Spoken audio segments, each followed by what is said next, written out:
Speaking out of Akron, Ohio, representing Team Popping the Boys, the headline god, Jeremy Lambert, and his co-host, speaking out of Atlanta, Georgia, representing more than one royal family, the king of indie viewing, Stephen Jensen. And this is the Spotlight on Fightful.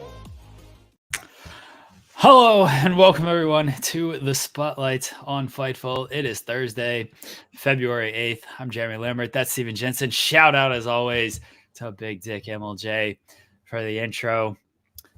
Jensen, so what do you want to talk about? Well, I've been waiting a whole week to get some stuff off my chest. I don't know how bad we really need to backtrack or like explain anything that's going on. I think everyone's pretty aware of the situation that we're currently in. So I'll say this, right? I talked a little bit about this on the Weekender, gave you all a little taste, and I'm glad I'm glad that we're doing this like a week kind of removed from SmackDown, because had I been on any of these platforms like the night of, and even during the weekend or on Sunday, I was pretty heated still. But okay, so I don't even know where to start exactly on this, because there is the chance, I'll preface this all by saying there's a chance WWE can redeem themselves tonight. Okay, like we have the press conference tonight. We don't know for sure where this is all actually going to be heading, but I will say this. So SmackDown comes around. I rarely watch SmackDown live. It's very rare that I tune into SmackDown live on a Friday night. Coward, right? And although I did go to SmackDown live not that long ago in Atlanta, and I had a really good time. I stayed for the whole show, including the post show with Cody Wrestling. It was awesome.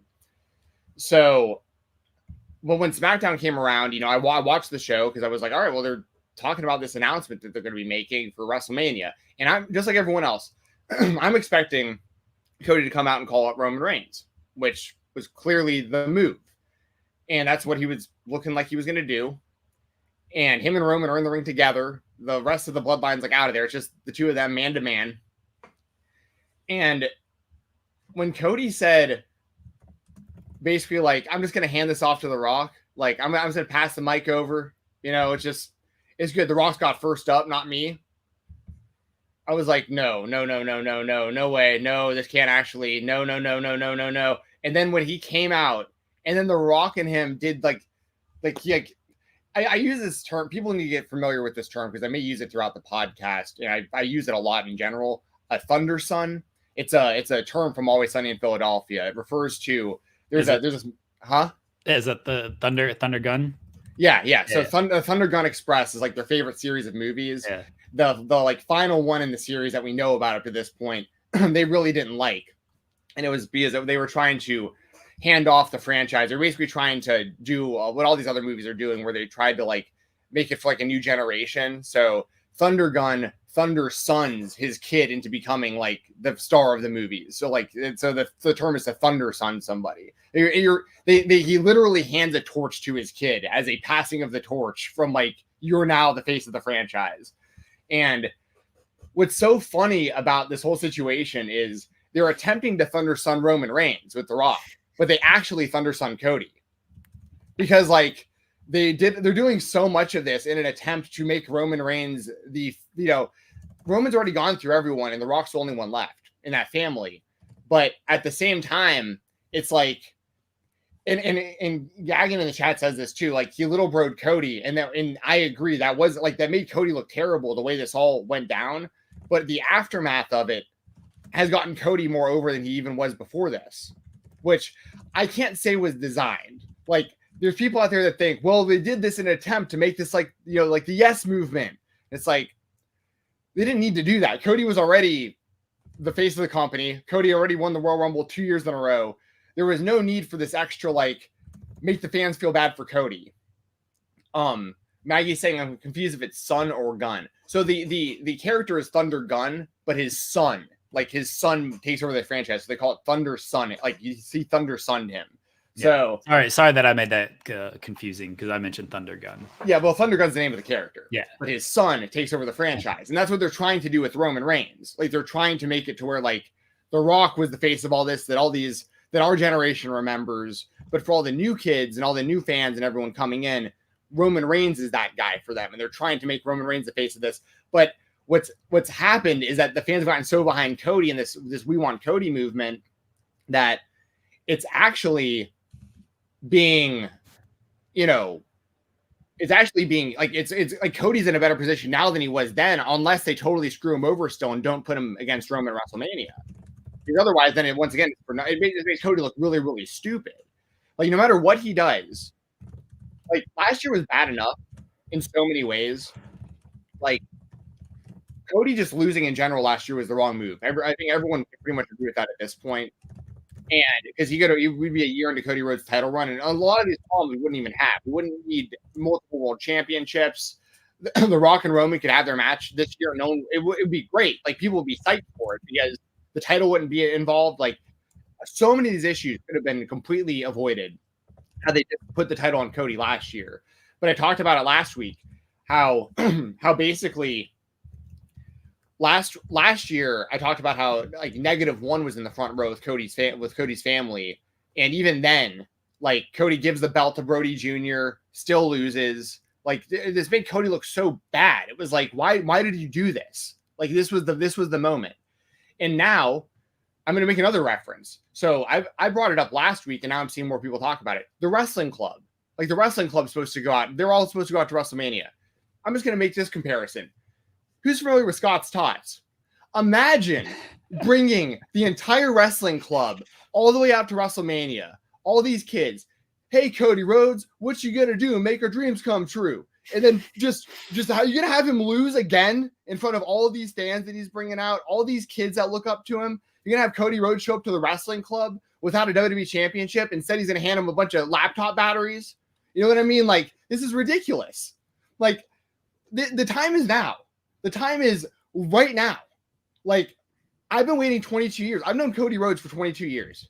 Cody Runnels. I've been waiting 22 years to see this guy win the world championship in the WWE. And granted, he left WWE, and then I wanted to see him win the AEW title. I love seeing him win the Ring of Honor title and the NWA title. But the WWE title was I was literally sitting there at Lassiter High School, 2002 to 2004, when me and Cody were on the same wrestling team. Me and my buddies would sit there watching this guy. Dusty was running Turnbuckle Championship Wrestling. Shout out TCW. It's back. Shout out QT. Yeah. Shout out Teal. But I used to see Cody training in our wrestling room. They used to bring a ring into our wrestling annex, and he would train over the summers. I was seeing this dude doing moonsaults in high school off the ropes. I was seeing him run the ropes. Me and my buddies are sitting there in 2002 going, man, one day Cody's going to be the WWE champion. Like, this is so cool. Like, we're going to know the WWE champion. This is insane. And 22 years later, and it still hasn't happened. And it's clear as day that he's the one to be the guy right now.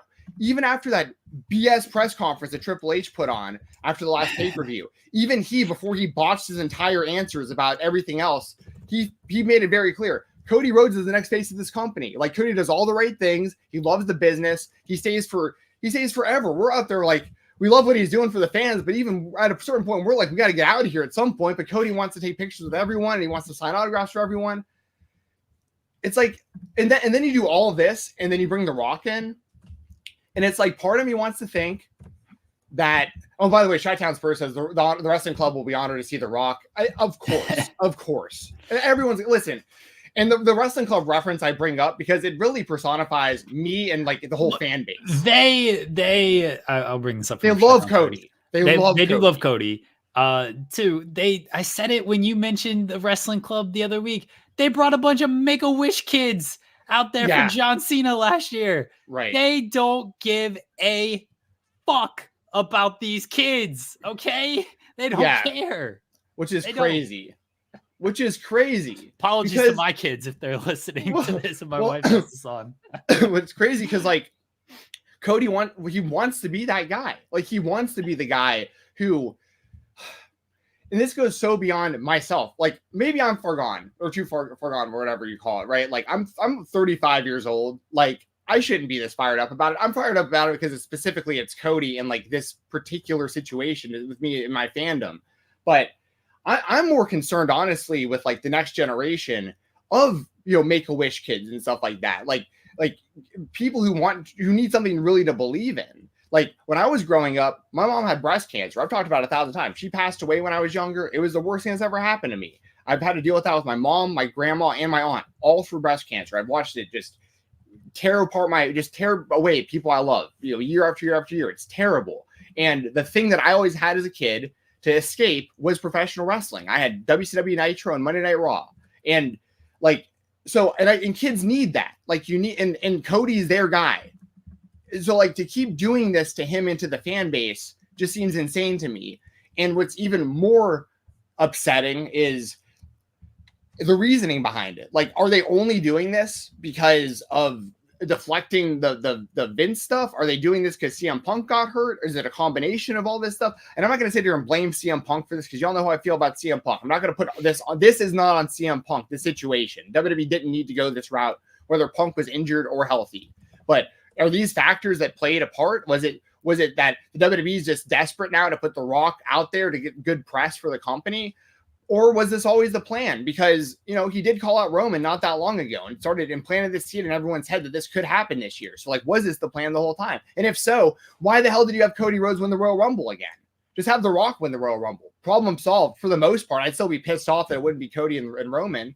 So, this is just the tip of the iceberg on my thoughts about all this. Like, obviously, I'm pissed off about the situation because we went from Cody Rhodes winning the Royal Rumble, pointing at the sign, pointing at Roman, fired up. Like, this is the match. Seth Rollins is sitting down in the press box because he knows, I'm not getting chosen. So, we're all led to believe it's Cody and Roman again. And then you're just going to be you're going to have Cody go out there and say, I want that title that you hold, but I'm going to hand it off to The Rock. What? Why? And I know they're going to answer these questions. And tonight we're going to get some answers. Hopefully tonight we're going to know what's going on. My thought on this, I'm just going to get it out of the way. And then I want your thoughts. You knew this was going to happen today. Everyone did. But I'm going to be going on. I'm going to continue to let you go. Yeah. This is the only way of redeeming yourself, WWE. This is it. And I've seen many people come up with this scenario, and it's a little weird because Cody literally went out there and said, I'm still going to get that title, just not at WrestleMania. So he's already said not WrestleMania. But the only way you redeem this at this point, WWE's listened to the fans. They have seen the hashtag We Want Cody, all that stuff. The fans are booing The Rock now, which is I don't think WWE actually necessarily cares about that. They just care about the money because a lot of outside people that aren't even wrestling fans are going to be interested in The Rock. I get the appeal in bringing The Rock in, but the only way of redeeming yourself at this point, without making Cody look like a total idiot and without making your company look just completely clueless, you have Cody at that press conference. They make it official. Rock and Roman WrestleMania, and Cody comes out and he says, "Listen, I know I said you could have first. And I said, not WrestleMania. You didn't let me finish. Not WrestleMania night 1. You get the first shot at Roman. I'll give you Roman. You've waited a long time for this. I had my shot last year. You get Roman night 1. I got the winner night 2. Whether it's The Rock or Roman Reigns, Cody Rhodes, WrestleMania night 2 gets his title shot and he wins the championship. That's the only way I think this is redeemable. Because at this point, we have people, everyone's like, well, the Madison Square Garden show. Is that even official? WrestleMania next year, huh? The MSG show? I don't think they have an MSG show coming up. I think people are saying well, they're gonna do an MSG show, and it's then he'll do it there, and they're like, well, you maybe can do it at SummerSlam, or they can do it at WrestleMania, and they're the only thing I can think of outside of this, which I really don't like this scenario because it would take a whole nother year to get here again, is if Cody basically said, if they announce that WrestleMania is going to be in Atlanta next year, and they're like, okay, well, then they're going to have Cody do it here and make it a humongous deal, he's winning, the World Series in front of us. But I don't think that you can't go another year of dragging this out. Last year we were all saying Cody's not going to be hotter than this ever. And he actually is now, to WWE's credit. He actually is more over now than he was last year, surprisingly. Although he would still be if he was the champion probably this entire time. So go ahead, Jeremy. Let's get some of your thoughts out here. Real quick, we have a super chat, and I was going to bring this up. After you finished, but Alexander Fitzgerald does it. Appreciate it, Alexander. Guys, again, you can leave your question, comment, statement. You can leave a super chat where you're typically very interactive with the chat. But if you leave a super chat, you get your question, comment, statement right on the air. Also, leave a thumbs up on the video and subscribe to the channel. If you also interview with Griffin McCoy later today. I forgot to plug that. Griffin McCoy heading into JCW J-Cup. It's an awesome interview at the end of the show. So please stay for the interview. Forgot to plug it at the beginning. Alexander Fitzgerald says, "Do you see the WWE article headline that said The Rock stepped up to Roman Reigns as Cody Rhodes refused to fight Reigns at WrestleMania? They buried Cody." I was going to bring that up because I was looking at it. And yes, I did see it. I don't know if you saw that, Jensen. That's a curious wording on the behalf of WWE.com to put Cody Rhodes refused to fight this man. Yeah, which makes me think that actually helps me a little bit with my case, because I feel like that's almost like them trolling. Somebody actually somebody actually messaged, like mentioned me on Twitter with that article and said like Jeremy Lambert had to have wrote this quote for Stephen. I mean, because if not, once again, what are you doing? Like if Cody actually. And here's the thing, on Raw, they did a pretty good job of the like creating doubt, where it's like, well, McIntyre attacked Cody, and there's like, obviously Seth really wants Cody to be the match and stuff. So you have this seed planted of like, well, are they going to do Cody and Seth still? Are they going to do Cody, Seth, and Drew of some kind? Like, are they going to have, is there going to be some multi-man match? Like, are they going to put Cody in a triple threat with The Rock? And but I've seen a lot of this triple threat stuff. That would be ridiculous. Why in the world would Cody Rhodes win the Royal Rumble back to back and then be like, I want to go from, essentially 50-50 odds to like 33.3%, repeating, of course, odds in a triple threat. And like, I don't have to lose to lose this match. Like, why would you add another person to that mix? It doesn't make any sense. So yeah, it's and then once I got to bring this up too. Second biggest babyface in the company is Drew McIntyre. Like, you got Cody Rhodes, and then you got Drew McIntyre right under him. Drew McIntyre is out here just spitting nothing but facts every time he's out there. So at this point, like, if it's me, I'm doing Drew McIntyre versus Seth Rollins for the title. I'm doing Rock and Roman night 1 and Cody and Roman night 2, unless The Rock wins and you do, Rock beating Cody. The loophole they have here is Cody made it clear, I want that title. But he made it pretty clear, like, I don't care if I'm the one who beats you for that title. I want to hold the title. So it's possible The Rock could come in, win the title, and then Cody beats The Rock, and we get a lot of press. But you're running a lot of risk there, committing to The Rock wrestling 2 nights. We haven't seen the guy wrestle in a decade. Like, I think that's pretty unlikely The Rock's going to wrestle 2 nights. But Roman, people are acting like there's no way Roman's going to wrestle 2 nights. Well, this is when if I'm the WWE, I step in and I go, Roman, this isn't a punishment, obviously, but like, we pay you a lot of money.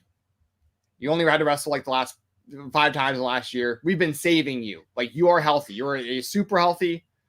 We're gonna need 2 nights out of you. Like, the situations the company's in. We need you to, and then you market it as Roman Reigns is the first guy to ever main event back-to-back nights of WrestleMania. Like, you still make it this huge deal for Roman. And I would have Roman beat The Rock night 1 in like a pretty.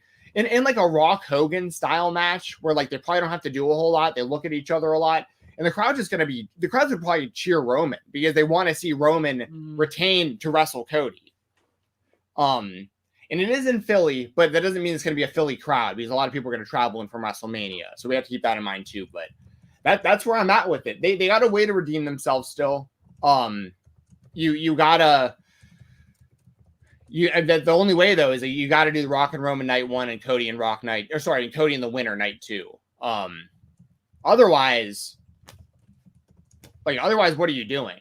Like, the only other option there is, okay, so you have Cody beat Seth Rollins for the World Championship.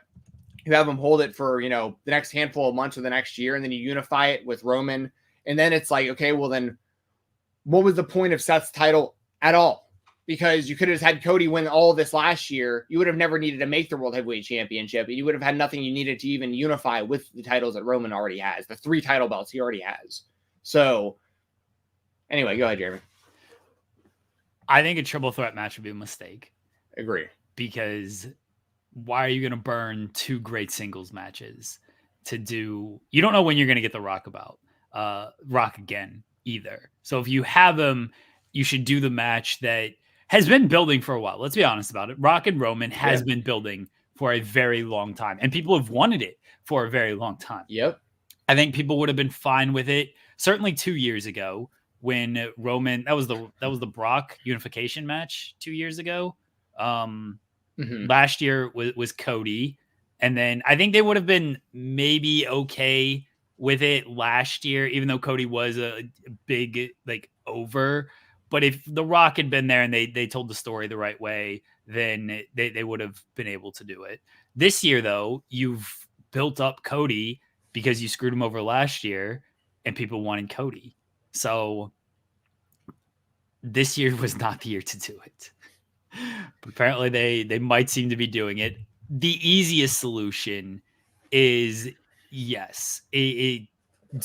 Roman has to wrestle both nights. Do the Rock night 1, Cody night 2. Maybe Cody wrestles night 1 as well. That way there's no unfair babyface advantage of you beat the guy who was beat up from the night before. That's what they did. But that's what they did. No. I'm saying I brought up this scenario last week. I would be down for Cody beating Seth Rollins for the world title on night 1. And then no. I'm just gonna throw that idea out there. You unify it all by the end of WrestleMania.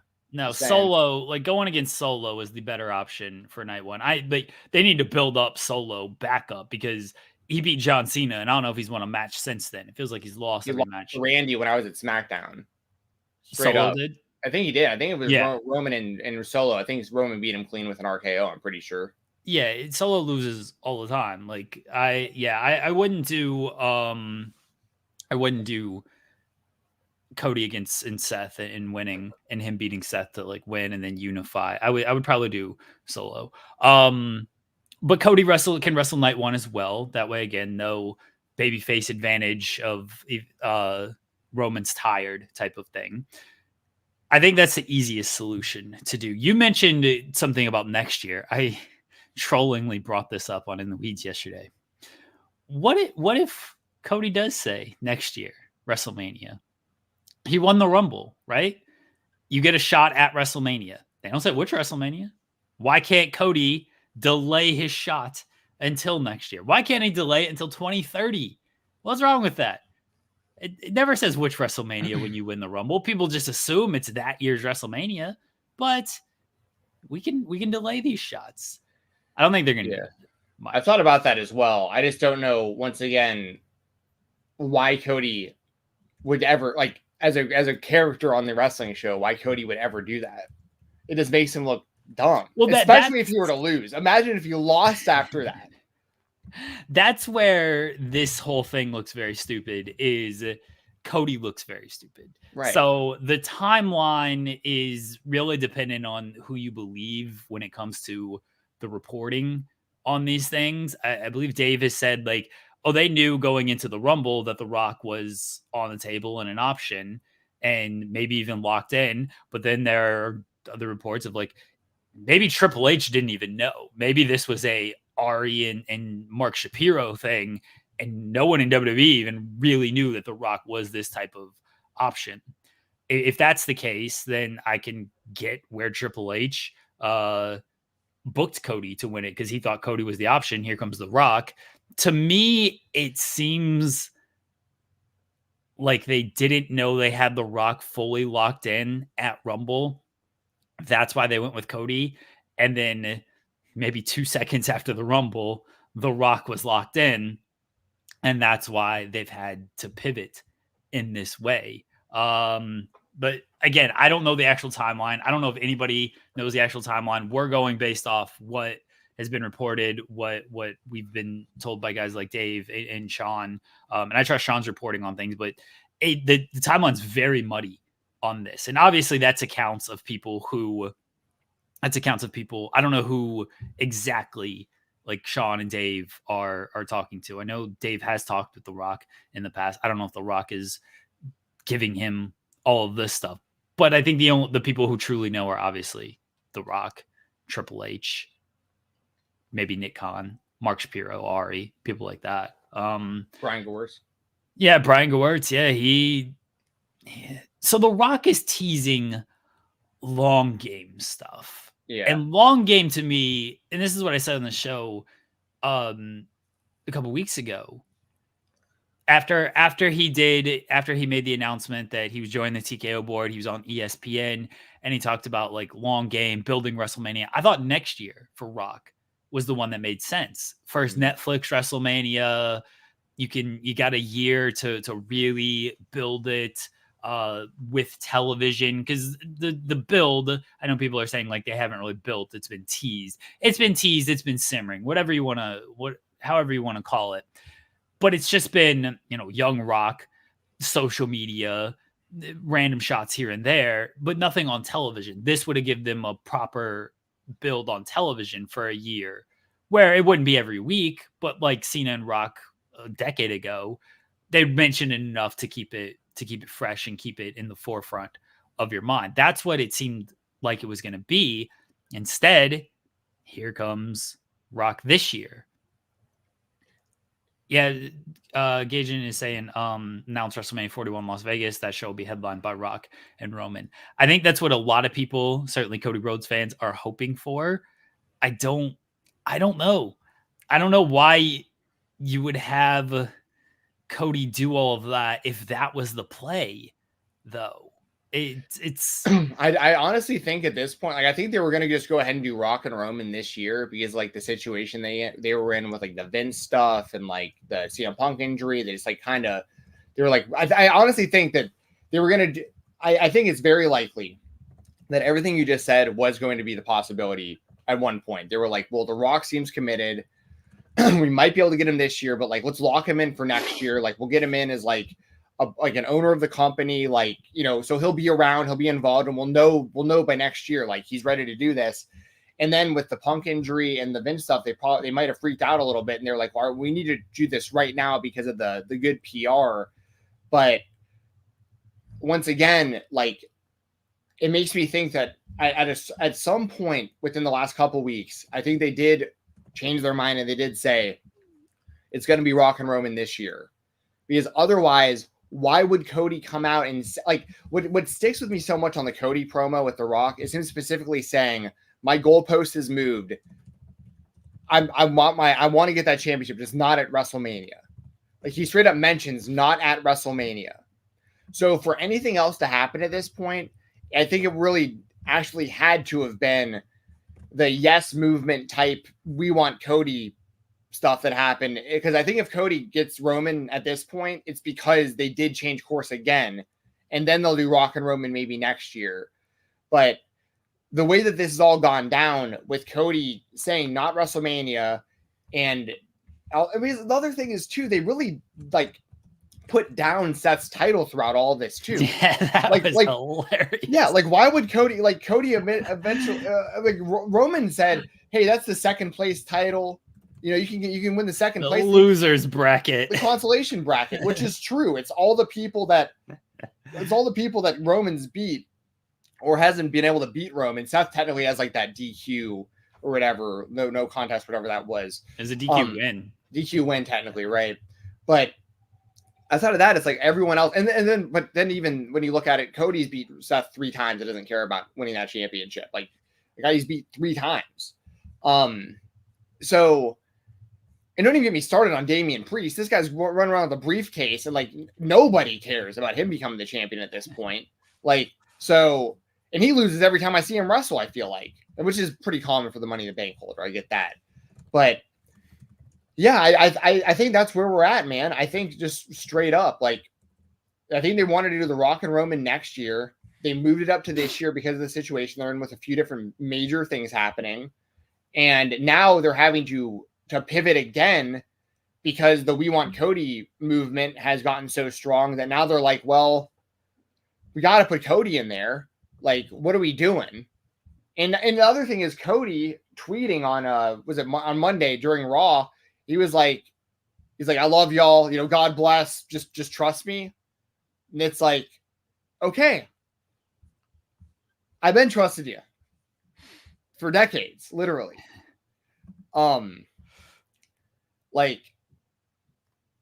Listen, I'm 35. I don't get to make a wish, right? But there are a lot of legitimate make a wish children and little kids and people who are going through real stuff in their lives that use professional wrestling as their escape.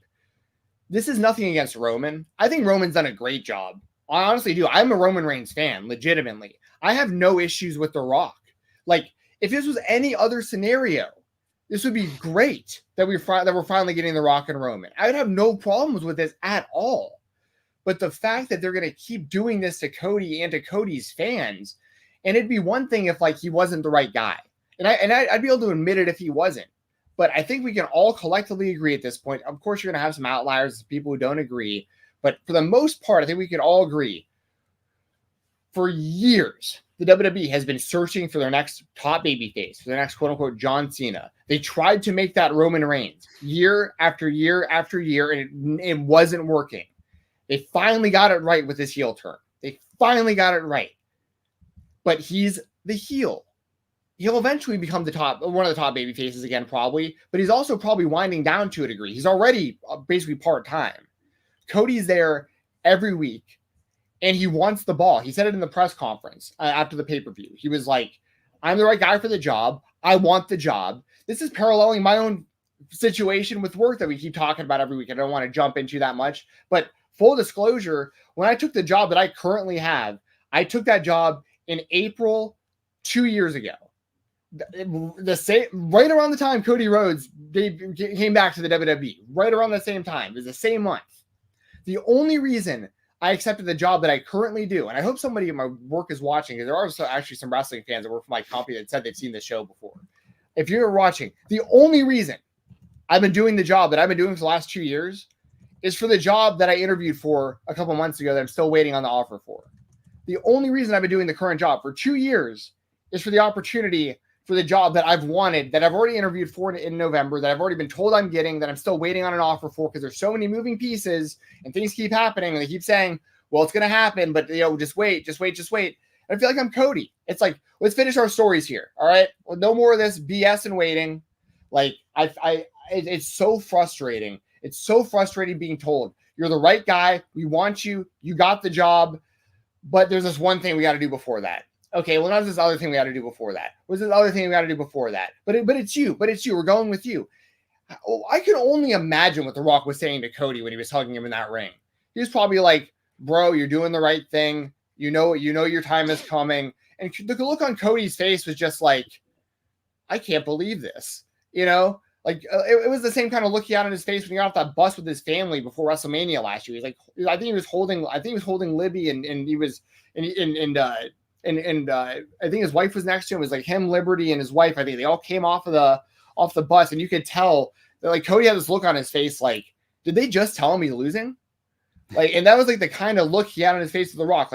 This is really sinking in right now. Cody just had to hand this off to The Rock. And by the way, I said this on social media. It's probably the most interactions I've ever gotten on anything I've said on Twitter ever. What they've done inadvertently, they have turned Cody Rhodes into the new People's Champion, which is actually badass. Because when you think about it, what's more People's Champion than all of the people, the entire fan base, choosing Cody over the People's Champion? And by the way, DDP used to call himself the People's Champion, and Cody Rhodes has a lot of respect for DDP. There's still that link there. So Cody Rhodes, the American Nightmare, he's the new People's Champion as far as I'm concerned. And the last thing I'll say about this, and I'll say this on a positive note, this may not be the last thing depending on what we talk about, but I want to say this, because I honestly mean this. As much as I want to see Cody Rhodes become the WWE champion, all right. I said it 1,000 times. I've been literally waiting to see this guy do this for 22 years. All right. It's like the Minnesota Vikings. I said that before. I've watched the Minnesota Vikings for over 30 years. And I've watched professional wrestling for over 30 years.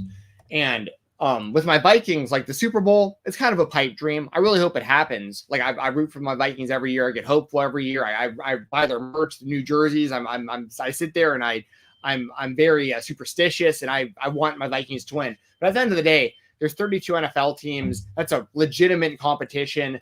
A lot of things go wrong. Injuries happen. It is what it is. My Vikings have never won a Super Bowl. They probably never will. Like my grandfather never got to see it happen in his lifetime. My dad might not ever get to either. And it's sad to think about, but that's just the truth. With the WWE, they can literally just decide, okay, Cody, it's your time. But even if they don't do that, and this is going to be where I saw people saying, I got a lot of hopium right now. It's way past hopium. It's straight copium at this point. It's straight copium. But I'll say this, and this is true.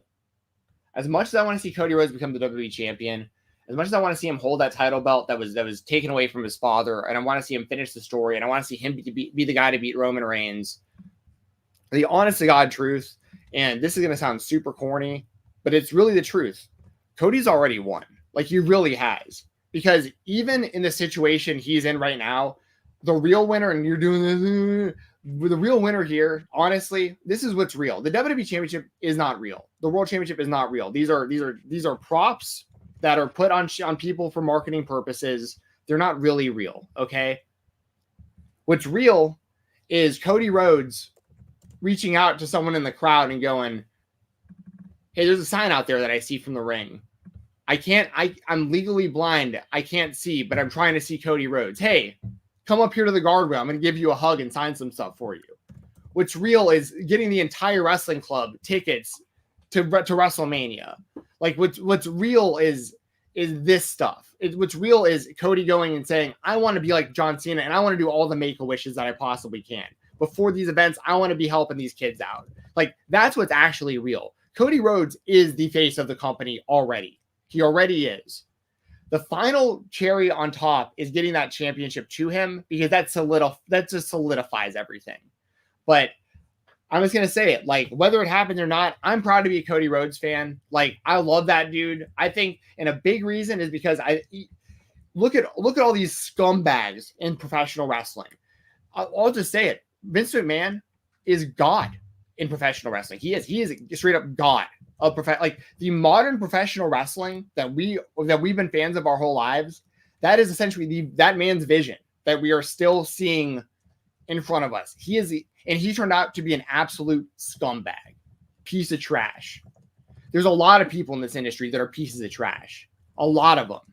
Cody Rhodes, I never have to worry about that with. Kids don't have to worry about that. You don't have to worry about Cody being involved in some BS scandals. You don't have to worry about Cody, embarrassing the company. You don't have to worry about Cody embarrassing his fan base. You don't have to worry about that. He's a good human being with a good heart, with a good family, with good morals, that loves professional wrestling, that loves his fan base. And that to me is a gigantic win. Like, I'm proud that my favorite professional wrestler of all time, I can say that about and confidently know he's a good dude and none of this BS is ever going to apply to him. And he can just be the face of your company and you can trust him. So go ahead, Jeremy. Go ahead with the trolling. Let's hear it. So when your kids ask you, Dad, who's your favorite wrestler? And you say, it's Cody Rhodes. Cody Rhodes is the man I cheered for growing up. And they say, oh, can I see a great Cody Rhodes match? Can I see...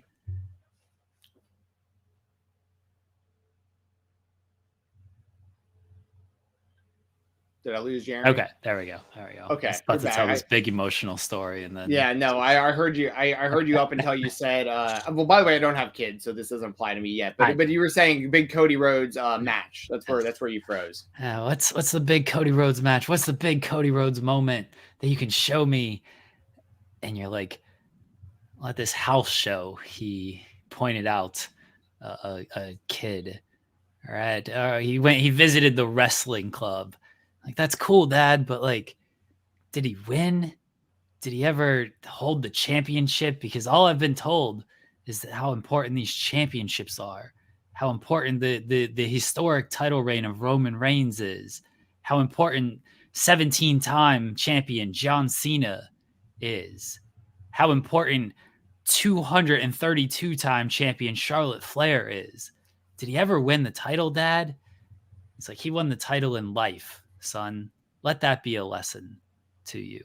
You don't have to worry about these fake championships. He won the title in life. And the kid says, that sounds fucking stupid. He should have won the world title. He should have actually won these titles. Sounds like he's a big old failure who got hit with a rubber chicken at WrestleMania to me. Mm-hmm. That's how that conversation's going to go.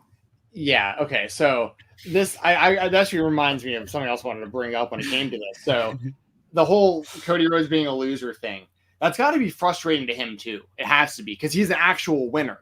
I watched this man win back-to-back state championships through the state of Georgia in actual legitimate amateur wrestling, 189 pounds, back-to-back, went undefeated his junior year, did not lose one match, pinned most of his opponents, did not lose one match his entire junior year. Senior year, loses early on in the season to this one dude, then beats him in the rematch to win the state championship his senior year, goes back-to-back. Like, that's, like, Cody's a winner. This has got to be so frustrating to him to have to keep being told to go out there and lose. It's like, well, I'm okay. Has he ever thought of just winning those matches? Has he ever thought of wanting it more? Just didn't want it bad enough, it sounds like. The crazy thing is he could legitimately pin most of the people on the roster. If he actually wanted to, like, shoot a half and just, like, hold them down, he'd be able to. But yeah, Jeremy, I get that. And listen, and there's people in the chat that is copium. And I've already admitted that before I even started explaining this. So I'm with you. The mental gymnastics I've had to play in my mind this last week has been, and once again, I'm glad it didn't come on any, like, platform like the night of or like the morning after. Oh, that would have been hilarious, by the way. It would have been funny, but it also might have made me look really, really stupid, depending on, like, where they actually wind up going with this. Now, if tonight rolls around and they just box Cody out of shot with Roman, I mean, you're gonna have to wait a whole nother week to hear me talk about it on here. But I mean, I guess the Weekender will probably go off a little bit. But I mean, I guess that's where we're at, though. I guess I'm just really hopeful that, and I said it a couple weeks ago, diamond fucking hands. I'm still on the Cody Rhodes bus here. Like, I still think Cody Rhodes is winning the championship at WrestleMania. I still think it's going to happen. And I'm more confident in it now than I was a week ago because of this We Want Cody movement. Like, this is, dude, this, I mean, if they, because what they're risking is the fan base completely rejecting the Rock and Roman stuff. Outside of the casual fans, which I get that's a big factor in this, like people that don't really watch wrestling that are talking about The Rock being back and this kind of stuff. But you still get that if you do Roman both nights. You still get the Rock fan base coming in that doesn't watch wrestling. You see him wrestle Roman night one, and then you get everyone all hyped up on, oh man, this was fun. I haven't watched wrestling forever. This was awesome. This Roman Reigns dude's badass. He just beat The Rock. This is crazy. The guy's had this title for like over 3 years, and he wrestles again tomorrow night against this dude who everyone's going nuts over. Okay, like I'm gonna watch this again tomorrow night. That's what you do. I don't know if being more confident about it is I'm talking about since after The Rock was announced on. Right, I get it, but I don't know. It's tough, dude. It's tough. Yeah. I mean, obviously, y'all know my most of you, and there's a lot of people that are probably watching this for the first time that don't know anything about me or my background, and I don't expect everybody to know that when I'm tweeting stuff. And I mean, that's one thing that was pretty eye-opening was the amount of haters when I was just like talking about just being a fan of Cody and wanting to see Cody be successful in the WWE at WrestleMania. The amount of things that people go after is really funny. Like, outside of just like the normal, like just trash talk that you see, like, bigoted people like say on social media to everybody, stuff that they would say to anyone, no matter what, just because they don't like them. They say stupid stuff to people to put them down. But like, outside of that, I was unaware so many people were like, I had multiple people reach out to me and be like, why would they put Cody in the top spot? He has a lisp. He sounds stupid when he talks on the microphone. I'm like, what the, and by the way, like why would that make any difference in anything? Like, what? Like, I mean, just people say, and like, I couldn't believe how many people like that was their excuse. It was like, he's not, The Rock's the best of all time on the microphone, and Cody has a lisp. Like, well, that has nothing to do with anything. Like, listen to what when this dude comes out on the ramp. Listen to the fans. If Cody Rhodes never said another word in his life, he'd be the most over guy on the show still. Like, the excuses that people come up with to not like this guy is hilarious. I saw some people that were like, "Well, he's too USA. He's too. I don't live in America, so fuck him." It's like, okay, I guess, okay. Like, he's proud. He's proud of where he's from. He the red, white, and blue. Like, okay. I hope you're proud of where you come from to at least some degree. He's got a partial American flag tattooed on his neck. Yeah, no, so I put this literally. And listen, there's problems with this country for sure. We don't live in a perfect country, definitely not. But like, I think it's ridiculous to have to fuck America. Like, no, we still live in a fucking great country in comparison to like a lot of what. I mean, we got a pretty damn good roll of the geographical dice. And Cody's happy to be from here and to be representing us. He's the guy who wants to represent us. Like, he wants to represent wrestling fans. He wants to represent the country. He wants to, and not even just the country. When he goes to other countries, he represents them. The fans that don't even speak English as their first language sing his song when he comes out to the ring. Like, what more do you need to be the top guy in this company, in this worldwide company? You want the WWE logo to be the McDonald's arches upside down. You want people to see that and go, WWE, like World Wrestling Entertainment. And Cody wants to be the guy you think of when you see those arches. And it's right there. It's been there for multiple years. Went back to back at Royal Rumble. To just hand it off? No way. There's no way Cody could stand for that. He's the ultimate team player. He keeps talking about the locker room is unified. It's the best locker room he's ever been in. But even he has to be a little selfish at this point and be like, okay, I'll do anything you guys want me to. I'm a team player. But listen to them. Like, really? Really? And if not now, when? You're going to make me wait another year for this? This is bullshit. Has Cody ever thought that this is the problem? This is the problem. Cody, he just went to another wrestling company to make himself a big star, right? Mm-hmm. The Rock went to Hollywood to make himself a big star. Has Cody thought about that? Like, you gotta. How Cody stayed in the wrestling business and Rock abandoned us and gets to come back whenever he wants. All right, John Cena. And jump the line on everyone. Okay, John Cena, calm down. No, okay, CM Punk, calm down. I'll sympathize with CM Punk on this. You want a little Vanderlei Silva. CM Punk tried to warn him. CM Punk tried to warn him that this is going to happen. Cody Rhodes needs to cut a pipe bomb promo if they don't give him, and that's the other thing that The Rock probably thanked him for. Not that they would expect Cody to go like sideways on the microphone, but they handed Cody a live microphone on SmackDown, and it's like he could have easily been like, "All right, I was told to bring The Rock out here, but like this is the problem." My internet keeps cutting out. It's very upsetting. You're good. Go ahead. I can hear you and see you. Oh, he is cutting out now. Okay. Well, I was just saying, like, The Rock had a live, or Cody had a live microphone in there with The Rock. And I don't think that The Rock was that they were like worried he'd say something wrong or go sideways. They weren't worried, Jensen, because this is the problem with Cody. He's soft. He clearly isn't going to step out of his bounds here. Here you go, Cody. We know you're not going to say anything. We know you're not going to ruin it. You're a team player, Cody. Just go out there and do what's right for the team. And Cody's like, okay, guys, no problem.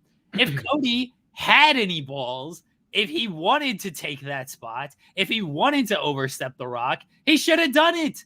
But he's not going to because he's soft. In the immortal words of the late, great Kobe Bryant, soft. Cody is Kwame Brown, and Kobe Bryant has entered the building. Get out of here, Kwame. Go wherever. Go to Washington. Whatever you want to do. Political thing. Go over there. Soft. Well, that's how it looks, honestly, in a lot of ways. Like on the show, I will agree with that. Arn was right. People are saying it. What did Arn say? What type of person is Cody? Cody is the type of person that just lets someone carjack him. Here you go, Mr. Dwayne. Here's my car. I know you can afford this much nicer car. You can afford the Tesla, whatever nonsense. But you take my Toyota Corolla here. It's fine, Mr. Dwayne. You take it. You need to get where you need to get. It gets good gas mileage. You take my car, Mr. Dwayne. What did Arn tell him to do? Pull out the Glock. What did Cody not do? Here's the car keys. Yeah, so I'm not going to even disagree with that because that is how it comes across on the screen for Cody just to like step aside. But there was another. Oh, and there's people that are saying there was another. There are Rock fans in here that are just someone called us peasants. I missed the person's name, but listen. I actually agree. That's what's so crazy about this. I don't dislike The Rock. I don't dislike Roman Reigns. I dislike the situation we're in where The Rock has taken Cody's spot. That bothers me. The Rock has not taken Cody's spot. The Rock has not taken Cody's spot. The Rock didn't take it. Cody gave it up. Right. Okay. In storyline, yes, that has happened. In real life, The Rock took it. So, or the WWE has decided The Rock can have it. Cody's not stepping aside in real life going, man, that was awesome in the Royal Rumble for the second time. This is great. WrestleMania coming up. I get to my second shot with Roman. I get to finish the story. Invited the whole wrestling club out. Invited my family out. Invited all my friends out. Like, this is going to be it. We're finally happening. Well, you know what? I heard Dwayne wants to come back to wrestling. I'm going to have a meeting with the higher ups at WWE, including Dwayne himself now. And just tell him, hey, you can have it instead. Is it better for you to be here and do this instead? Listen, The Rock coming back is a big deal. There are a massive fan base for The Rock still, but the timing also. These movies he's been in, like I've been seeing these Fast and Furious movies. I saw the last one in theaters. They're shit. They're shit movies. Anyway, so Stephen Jensen is now off of the show. I can get myself back in. I'm logged in. So these movies are shit. And I think that The Rock. I think a lot of the movies The Rock's been in lately have been shit. And he's Name one. I haven't seen most of them. This is what I'm hearing. I have to be fair. You can't name one. Based on the public reaction I have seen towards these movies and The Rock's current situation, it sounds like he's not very favored, or people don't really like him in like the Marvel universe or whatever. And like apparently he's like not doing great in Hollywood at the moment. So this is kind of the perfect time for him to come back to wrestling. So similar kind of to CM Punk. Like he did terrible in the UFC, got fired from AEW. Well, now it's time to come back to WWE and jump everyone's spots. Like, I don't really love that concept. But even if you're a massive star and have a massive fan base, like CM Punk and like The Rock both do. But that's the thing with The Rock. I don't want people to hear me saying this and think that I'm just this giant hater of The Rock and that I don't want him back in wrestling. I don't want him back coming and just taking the story from Cody after a multi-year journey. And Cody winning when you win the Royal Rumble, it isn't even so much about the title shot. It is, but it's you main event WrestleMania. Why would you ever win the Royal Rumble and go, I don't want WrestleMania main event? And for that to have to be The Rock coming in to do that to him, that's my problem. If the title belt was not involved, and this was just The Rock and Roman and Cody, this didn't affect Cody, I would be with everybody else who's a massive Rock fan. I would be saying, this is badass. We're finally getting this match. I'd be hyped for it. But and listen, and I still will be. If they do Rock and Roman night 1, Cody versus the winner night 2, I'm all on board. I have literally no problem with that scenario at all. I'm 100% for that. But we won't know until tonight if that's going to happen or not. People are going to either come back and watch this show and see that I've been like totally vindicated, and it's going to be like, oh wow, Jensen. It's all good for Jensen. This is good stuff for Jensen and the Cody fans. But if we find out that he's not getting Roman at WrestleMania, or if he's not going to do it at WrestleMania, Cody needs to make it crystal clear when he's going to be taking his title opportunity tonight. He needs to tell us what the hell is going on, so we have a light at the end of the tunnel and we know when we can be looking forward to this. The Rock has said that the press conference tonight is going to be talked about forever. The Rock, a man who has never lied. So I expect this press conference it's going to be a big deal, right? You go to Vegas, The Rock's there, Roman's there. The entire sports media is there because the Super Bowl is in Vegas this week. Like, this is big time coverage for the company. Whatever they do is going to be talked about. And right or wrong, not right or wrong. What's the word I'm looking for? Apologies, everybody. My brain just short circuits. Meant or not meant, terrible wording. They've created this buzz just based on what they did on Friday, right? Like they've created the buzz just based on Cody stepping aside and giving it to The Rock. So they've already created this for this press conference, and now whatever they do with this press conference is going to be very talked about. We're going to talk about other topics, but last question for you, Jensen. Take your Cody Rhodes fandom off for a second. I know that's very difficult. Yeah. Mm-hmm. No, that's difficult. What do you actually expect WWE to do with this press conference tonight and WrestleMania 40? Rock and Roman night 1, Cody gets the winner night 2. It's the only way to go at this point. That's what you expect them to. That's what I actually expect them to do. I think they right the wrong here and give the fans what they want, because everyone wins in that scenario as long as Roman stays healthy both nights, which he should be able to do, because he shouldn't have to do a whole lot against The Rock night 1. So like that everybody wins. The Rock comes back. The Rock's fans get to have a blast seeing him back. You finally get The Rock versus Roman. You finally have Roman beating The Rock. There's no one left for Roman in that family to go through. He is the head of the table. Cody beats him and takes it all night 2. Just like he said he wanted to. He said he wanted to take it all from him. That's the way to take it all from him. He took out his family and him all in one swoop. And wrestling has more than one royal family. And at the end of WrestleMania, the Rhodes family stands at the top of that mountain. I've seen people also mention Elimination Chamber quite a bit in the chat. Stop that. I don't think the American Nightmare is going to finish his story in Australia. I just don't see that being like the best scenario. People doing the Elimination Chamber bit are, and maybe that's the cope to me, because that's what people were talking about when Rock came back for day 1, and people were like, oh, they can do Rock and Roman at Elimination Chamber. No, they're not doing that. And they're not doing Cody and Roman at Elimination Chamber. And if they do, that's a bad sign for Cody Rhodes, because Roman ain't losing before we get to WrestleMania. Right. So if they do Cody and Roman at Elimination Chamber, that's probably an L for Cody Rhodes. So I don't think fans of Cody should not want Cody and Roman at Elimination Chamber. You were better off having that at SummerSlam, because then Cody has a shot. Elimination Chamber, I don't feel like he's got a shot. Have they announced the location for SummerSlam yet? No, that Sean mentioned that yesterday. It's very curious that they haven't. The only other scenario that I think is okay, even though the scenario I just laid out is the one that I want, the 2-night WrestleMania, Cody wins it all at the end. The only other way that it would make sense at all, I think, is if at this press conference tonight, they make Rock and Roman official and Cody says, I consulted with The Rock, like I said. Normally, the winner of the Royal Rumble gets the main event of WrestleMania. The Rock's, in charge now, blah blah blah. So we consulted, and this is what we came up with. The Rock and Roman, that's happening at WrestleMania. My title shot is happening, and they make either the MSG show official, or they say SummerSlam is going to be in Atlanta, and he's taking the title shot in front of his home crowd in Atlanta.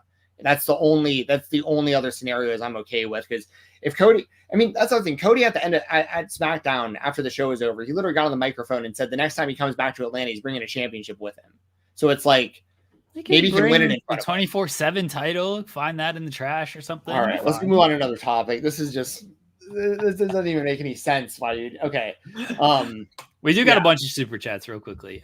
Kim Gray, since Pop Off Jensen, I'm seated while driving. Be safe. Please be safe. Yeah. Bam says Rock vs. Roman is the first male all person of color main event.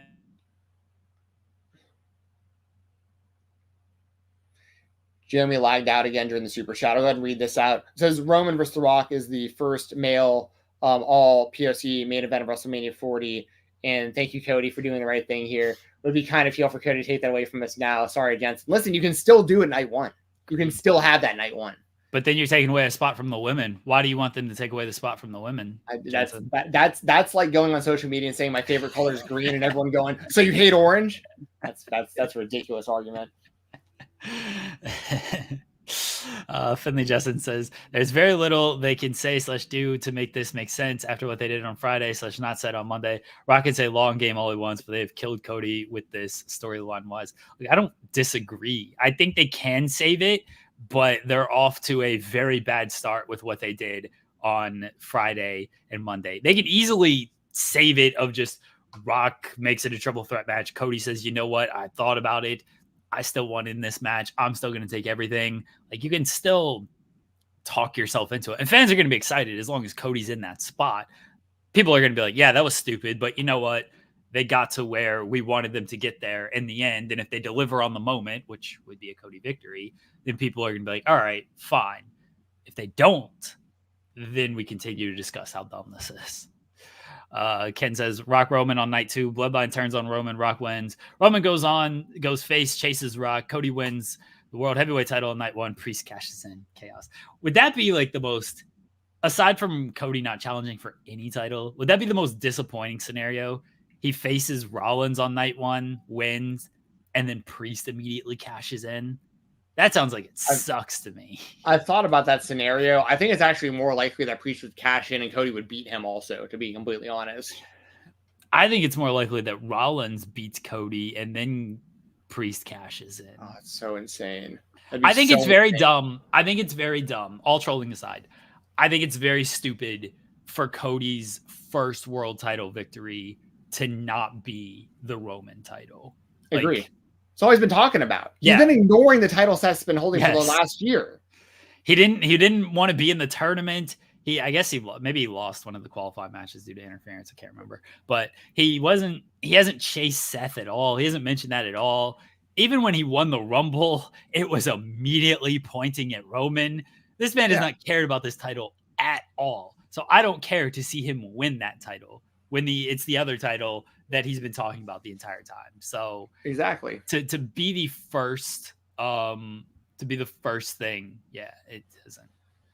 Yeah. And people in the chat were saying Minnesota for next year's WrestleMania. That was the big rumor for a long time. And I'd like to see it in Minnesota. I'm a huge Vikings fan. That's an incredible stadium they have out there for the Vikings. I think it'd be really cool to see Justin Jefferson in the front row or something during WrestleMania. If he's still on the team by then, that's a whole other conversation. Anyway, go ahead, Jeremy. And then D'Lo D says justice for Jensen. Thank you, D'Lo. Yeah, appreciate that. All right, let's move on to our AEW spotlight. We do have AEW to talk about, and we're going to talk about TNA a little bit. So here we go. Here we go. Over 1 million fans and a great number in the demo tuned in. And it was a great show, and I think it's been a run of great shows.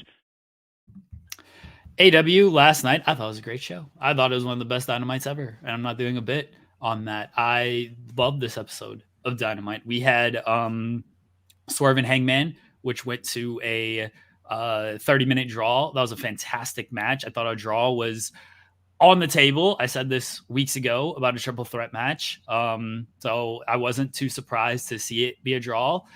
I love the double turn. I think Hangman should have been your full bore top baby face, but the crowd was reacting more to Swerve because apparently they do not care about breaking and entering and, threatening children. So they love good wrestling over that. So they made the right call doing the double turn here. I got no problem with that. I love Sting winning the title. Everyone knows I'm a big Sting fan. So loved him winning the title and loved the post-match angle with the Young Bucks wearing all white, getting blood. And it was more than just like attack and then, Young Bucks are the heels. Nah, like doing the extended beatdown with the blood and the family and everything. That's good heel stuff right there. So I absolutely love that. I thought Deanna was great on commentary during the Toni Storm Red Velvet match to put more heat on that. Really, the only thing I didn't like was the finish of Jericho and Takeshita because it's just Don Callis more just inserting himself into things, and it makes it feel like this feud's going to continue, and I don't need any of that. But the major stuff, they hit it out of the park, I thought, last night. Yeah, I thought it was a great episode of Dynamite myself. So full disclosure, me and Jeremy interviewed Griffin McCoy last night. We usually record our interviews on Tuesday nights, but we did last night. So I went straight from working my shoot job right into that. So I had to go get food right after the interview. So I was watching Heyman and Swerve like from my car, well, allegedly from my car, and then from the Mexican restaurant that I was at. So I was like, and every time I looked down, I was like, this match is still going. This match is still going. I was like, they got to be going to a time limit draw, and it was really good. Like it was like every time I was looking over, it was like it looked like the finish of the match was about to happen. Like they got me multiple times where it was like Swerve double stomp. This has got to be it. Swerve hit a buckshot lariat.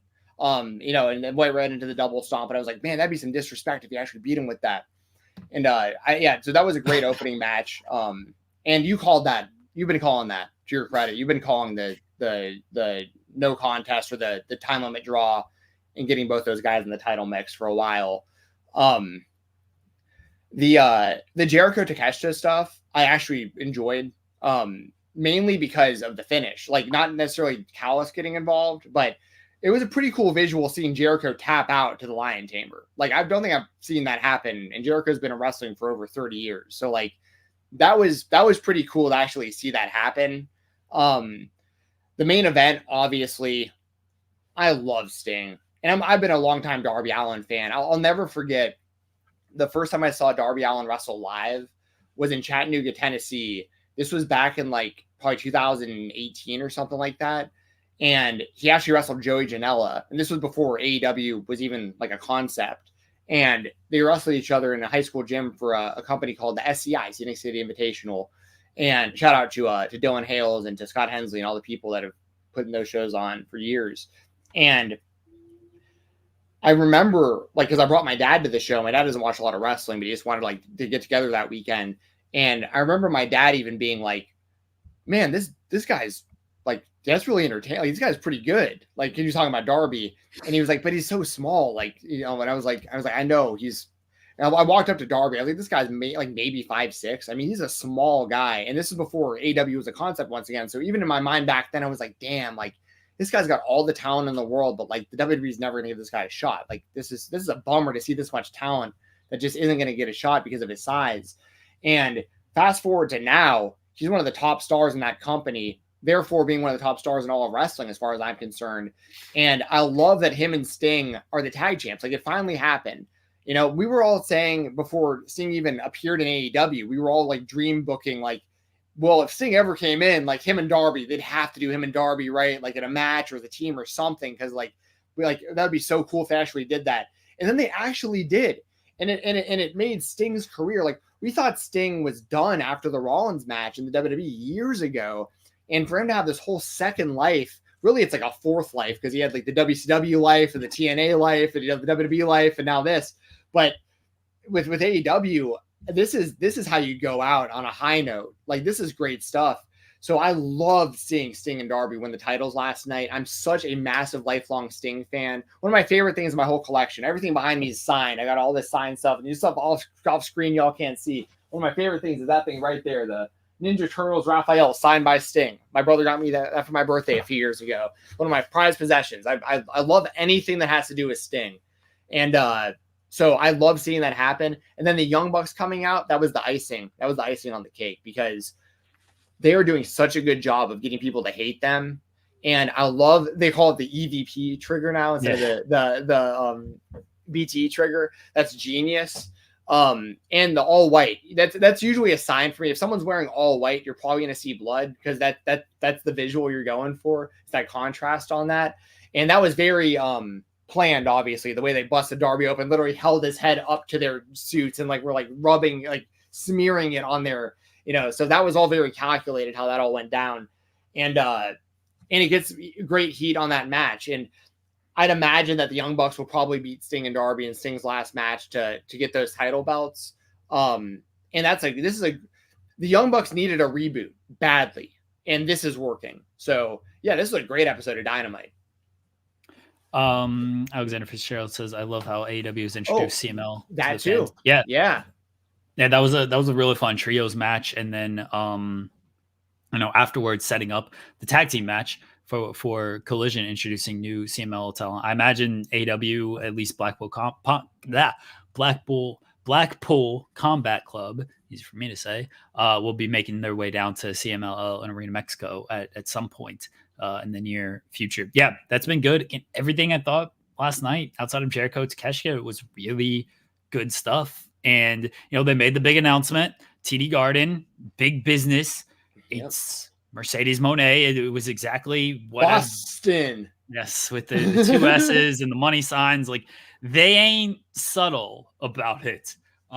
We know what it is, and that is what they should be doing. Like, I said it on this show. I've said it on other shows. Like, if you're going to do this, make it like a CM Punk deal. And that's what they're doing with her. I'm thinking this is going to be Okada as well. I think they're going to combine both of them. I think they're going to bring out Mercedes because everyone is expecting her. And then they're also going to do Okada the same night and really make this as big of a deal as they can, which I'm completely fine with. And those are two. Mercedes is obviously a game changer in the women's division. Okada, their male division is strong as it is, but Okada is also just a different level from a lot of people in that division. So you want to do big business, you bring in two people who are very associated with money. Yeah, that's true. The Rainmaker and Money, the boss. It's gonna be a big show on March 13th. Yeah, I wish they were actually announced Sasha, but they basically announced Sasha without actually saying her name. I mean, it was it was obvious what they were doing. It was just kind of funny because they already announced like through social media, they already had announced that that the venue was locked down. Yeah, TD Garden kind of went out there and spoiled that one, which what can you do? But I saw Maggie ask me to take my shades off. I'll take my glasses off for you, Maggie, if you want to see my squinty little eyes. I have little eyes. I have such little eyes. They're so little. I have a hard time getting my contacts in and out sometimes. I was afraid I was going to cry during this episode. That's why I was wearing my glasses. I was afraid I was going to get way too emotional during the Cody stuff, and I actually forgot I was wearing my glasses there for a little while. I mean, I see Sean kept the receipts. So Mercedes is heading to AEW. That's for sure happening. Shout out to Andrew Zarian as well, the homie. Good, he's a very reliable source. Y'all should be listening to Andrew and the stuff he's saying too. Is he going to be on your show tomorrow on In the Weeds? I imagine he will pop in during the early portion of the show. I'd recommend you guys check that out if you aren't already watching In the Weeds. I'm sure Andrew will go on a little victory lap on that as well, as he should. So yeah, I mean, it's a no-brainer. That's if AEW is getting Okada and Mercedes, that's a double win for that company for sure. And it isn't even just a win for just the women's division, as you were saying, for Mercedes. I know you didn't mean it this way, but that's just a win in general for the company because Mercedes, man, woman, non-binary, whatever gender is out there, Mercedes is a star amongst wrestlers. She is a actual superstar. So she's coming in, and she has the kind of wrestling talent. I know AEW doesn't do the intergender stuff really, but if Sasha was in TNA, for instance, I could see her mixing up with all the men too. You know what I mean? I just, that's how good Sasha is. She can go with anyone. She's great in the ring and she's super over. She's just, her fan base, for better or worse, is they can be toxic for sure, but one thing you can't say about they're absolutely loyal. They are super loyal to her. So no matter where she winds up, there's even going to be a lot of AEW haters that are that are just WWE fanboys that love Sasha, that are Sasha/WWE fanboys. They're going to still have to give props to AEW, and we'll probably start watching AEW just because Mercedes is on that show. So, that's a W for AEW and a W for Mercedes. She's going to get a whole roster of people she hasn't wrestled before for the most part. And she's going to be she'll be main eventing shows and pay-per-views and they're going to treat her like a huge deal. And Okada, you would assume they do the same for, because Okada had the option, just like Mercedes did, but Okada had the option of WWE or AEW, and he's never been to either.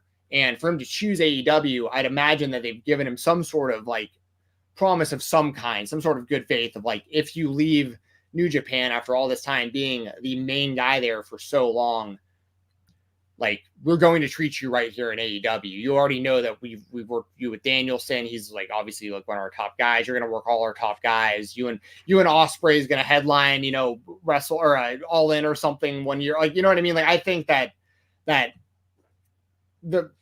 think Ospreay is going to be treated similar to Mercedes. I think they're both going to be treated like top stars. Yeah. Ospreay, he finishes up this weekend with New Japan. It's his last match. And then he's got one match at Rev Pro against Michael Oku. That's next weekend, I believe, for Rev Pro. So after he finishes up, he'll be in. I think much like Okada, they might hold off until after Revolution unless they just decide to do a Revolution match with Ospreay, which I don't know off the top of my head. Maybe Orange Cassidy. Maybe that's the Revolution match. We do Orange Cassidy and Ospreay running that back from Forbidden Door, which was a really great match at the first Forbidden Door. Maybe they do that match at Revolution, which I'd be fine with. I've determined I'm going to Revolution, so if anybody is going, come say hi. Oh yeah, you're gonna paint your face like Sting? No, I am going as a fan. I'm not gonna work, which is I'm very much looking forward to. Is not having to work. Orange Cassidy is facing Roderick Strong. That match was clearly on the forefront of my mind. Ospreay and Takeshita, that'd be fine. But I don't know if it feels like Ospreay should win that, and then I don't need Takeshita taking losses. It'd be a great match. It'd be a great match, but like they got to really actually heat up Takeshita after the Omega stuff, and that Jericho match didn't heat him up as much as it probably could have. It's been pretty confusing how they've handled Takeshita, like his trajectory for sure. And this is off topic. We don't need to dive into this. I just want to say it because we mentioned Roddy. I'm probably not the first to say this. I haven't been paying much attention. I'm just gonna say it. Undisputed Kingdom is ass. The payoff for that whole thing is ass. Like the group's ass.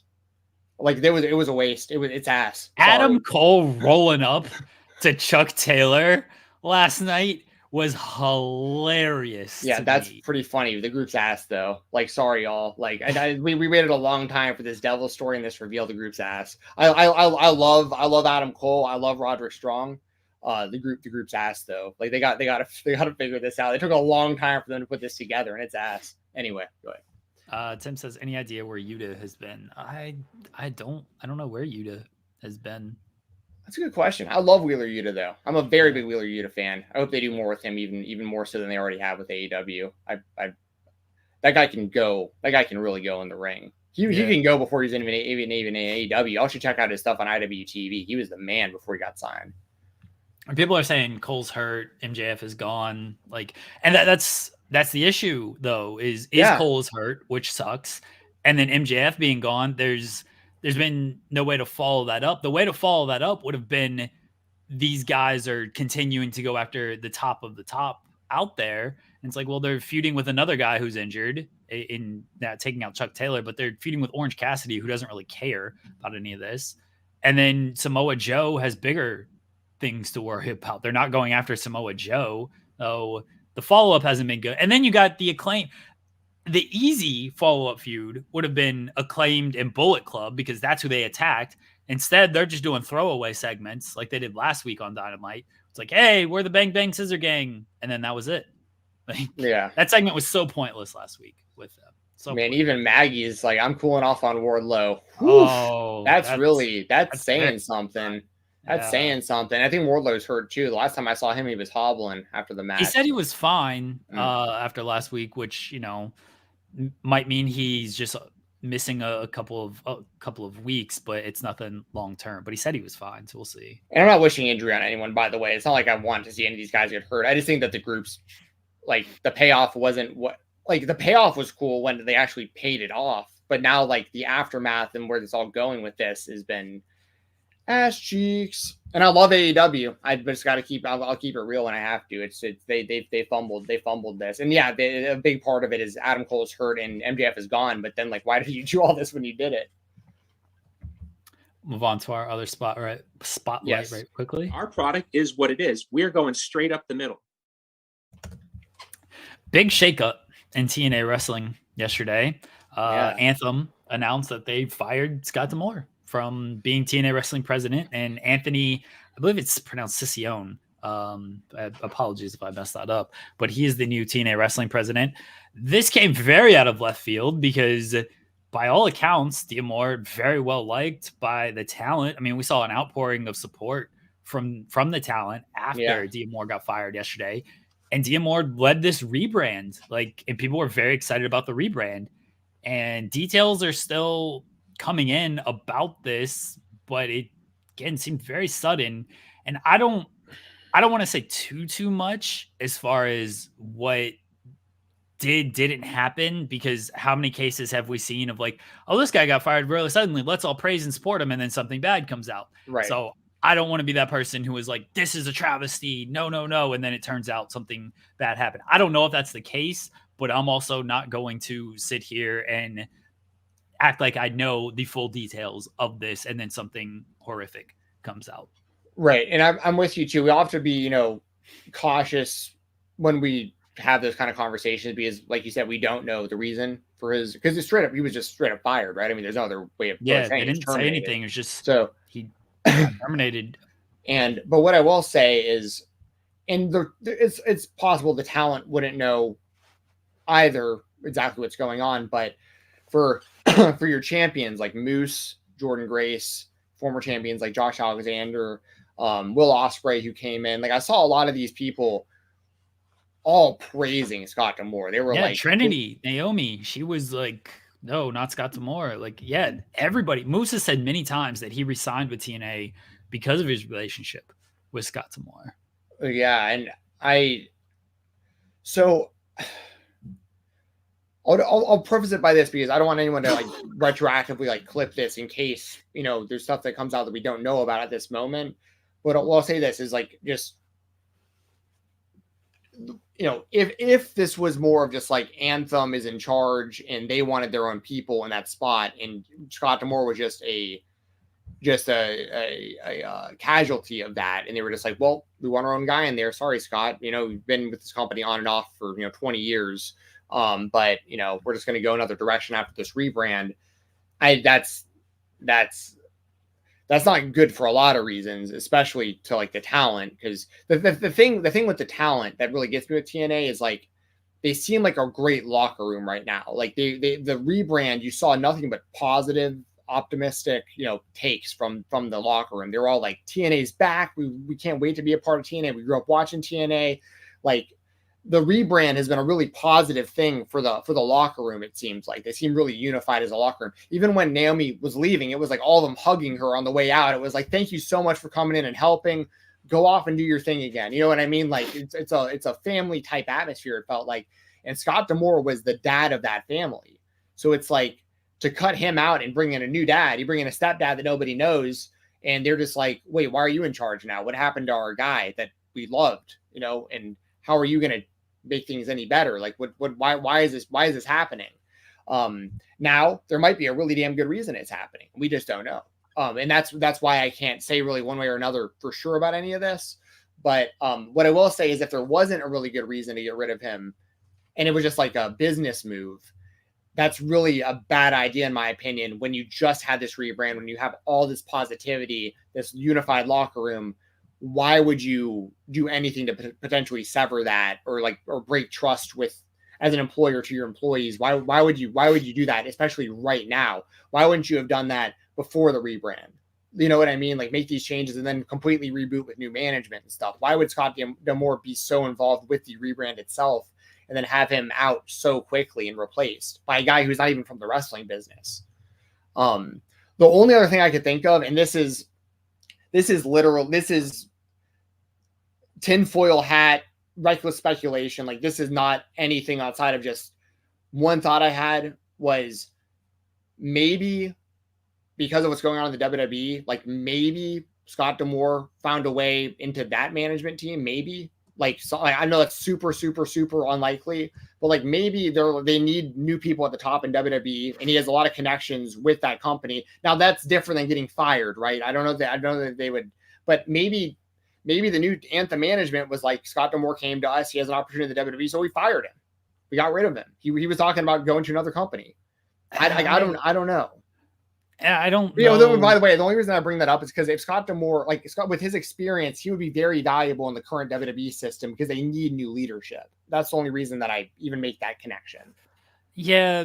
And you know, Rossi Ogawa from Stardom, he also got fired by Stardom this past week as well. And, you know, they said he poached talent. He was trying to lead talent to either his new company or to WWE. Tony Khan was tweeting about espionage and all of this stuff. I don't know if D'Amore had that real desire, but I mean, I could be completely wrong, but it seemed like he was so embedded in TNA and wanted to try to really lead the rebrand and really lead the group that I don't know if it doesn't feel like he would have had the desire to just jump over to WWE. Again, could be wrong. We'll learn more, I assume, about this in the coming days and weeks.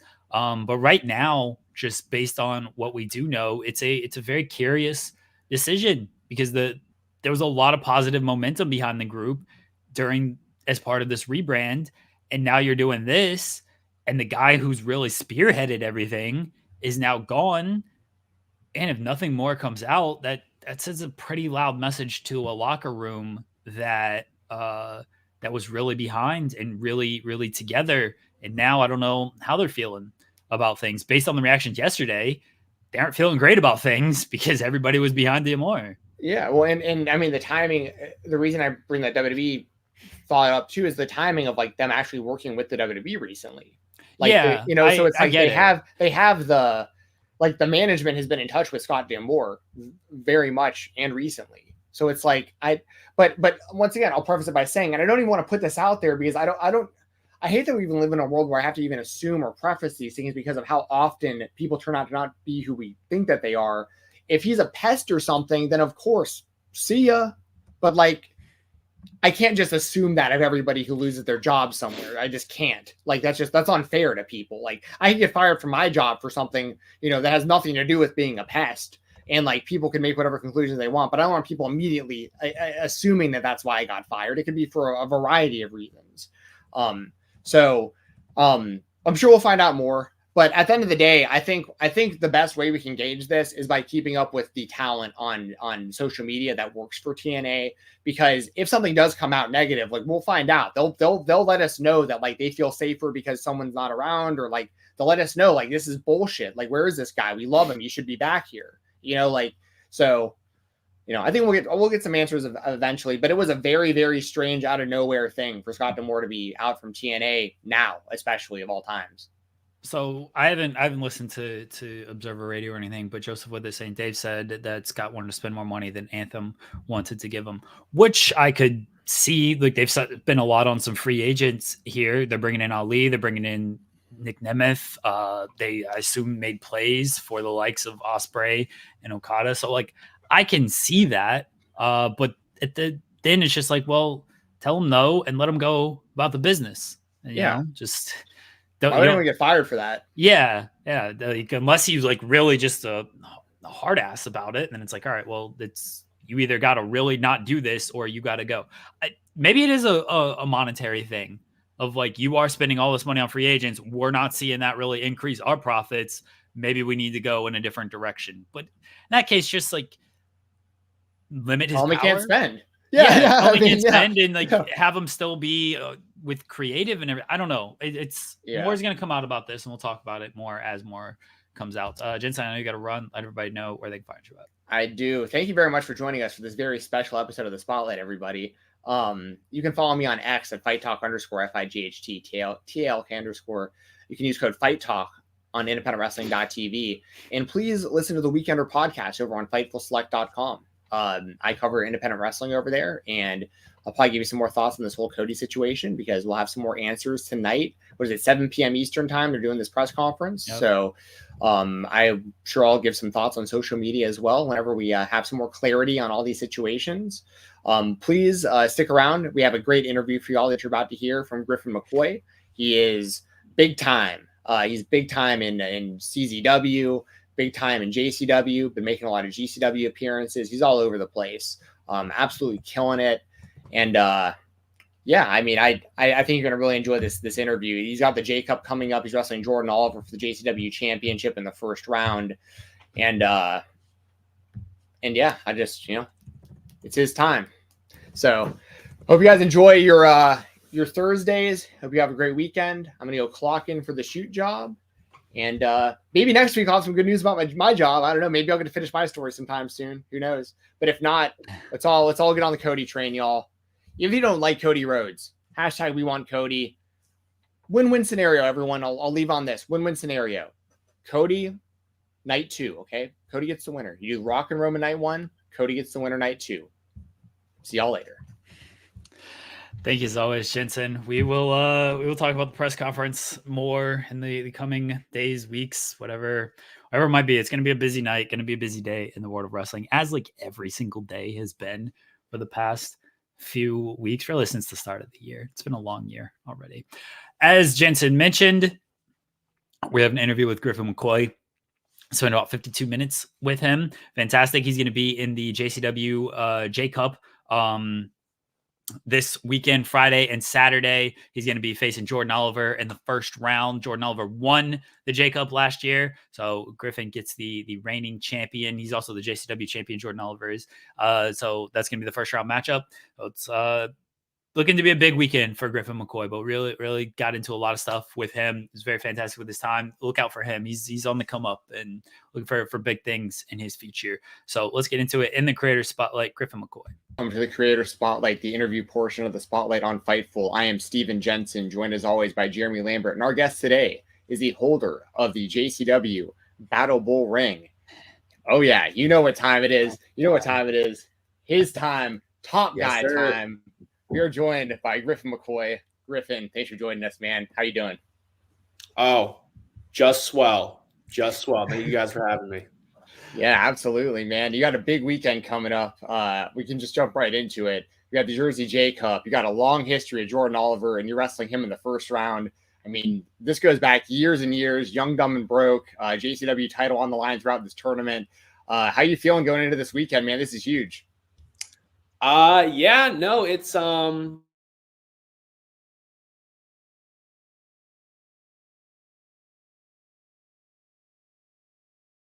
like, especially over the past year and a half, I would say, I've had a lot of these weekends, kind of consecutively. And, you get these feelings just like days out where, like you don't even know why you're feeling like a certain type of way because your day's out. But, I've been having these feelings all week, you can feel the butterflies coming up. But honestly, I'm just feeling like the powers that be messed up because they put me and Jordan in the first round and they're going to have their boy lose in the first round like a couple idiots. You know what I'm saying? Like, I don't know. Maybe they're just maybe they got like a backstage betting thing going on. I heard about that a couple years ago where they're doing some backstage bets, like, at shows or something. Maybe they're doing that, maybe they're trying to, like get some money in. All I can say is I want in on it if that's what they're doing, because they're the ones who are going to have their champ lose in the first round. So I'm feeling pretty great. I might put some bets in myself. So, Man. To say the least. I like the idea of that. And I'm not just saying this because you're on the show, Griffin. Jeremy could actually confirm this. I DM'd him this when we were trying to set this interview up this week. I said, I want to get Griffin on as soon as possible because I think he's going to be the next JCW World Champion. I think he is going to beat Jordan Oliver, and I think he will win this tournament. So that's why we wanted you on, is because we think this is going to be a big weekend for you. And this doesn't just go back. I mean, we'll talk a little bit about the last year or so of Jordan having that championship, your history, but that goes back even farther. You all know each other for like a decade, right? Yeah, I've known him since I was 15 years old. He's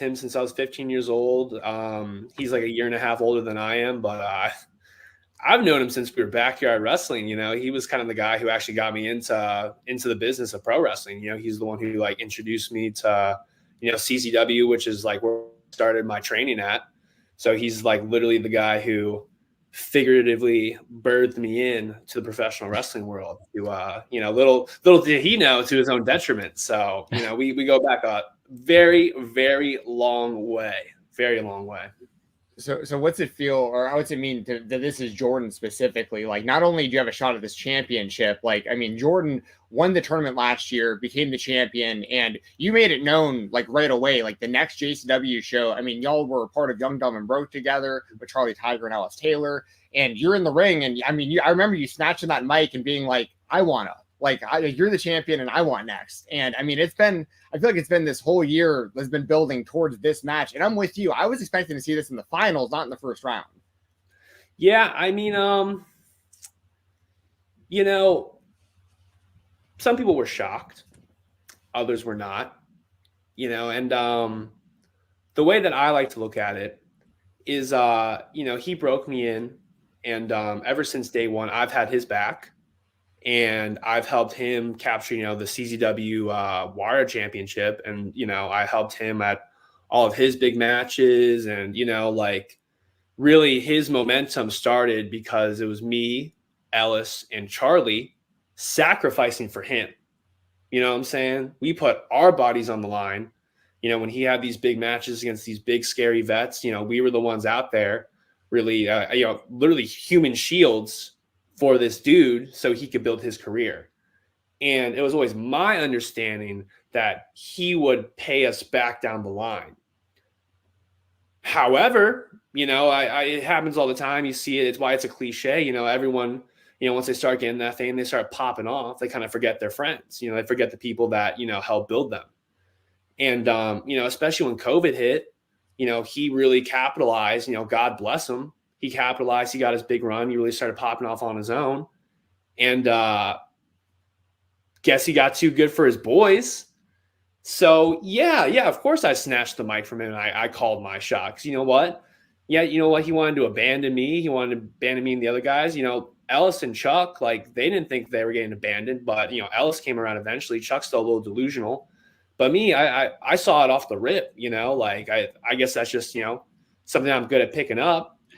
But, I had to go out and get it on my own. I had to go out and wrestle a lot of top dudes like Fred Yehai and Rich Swann, JD.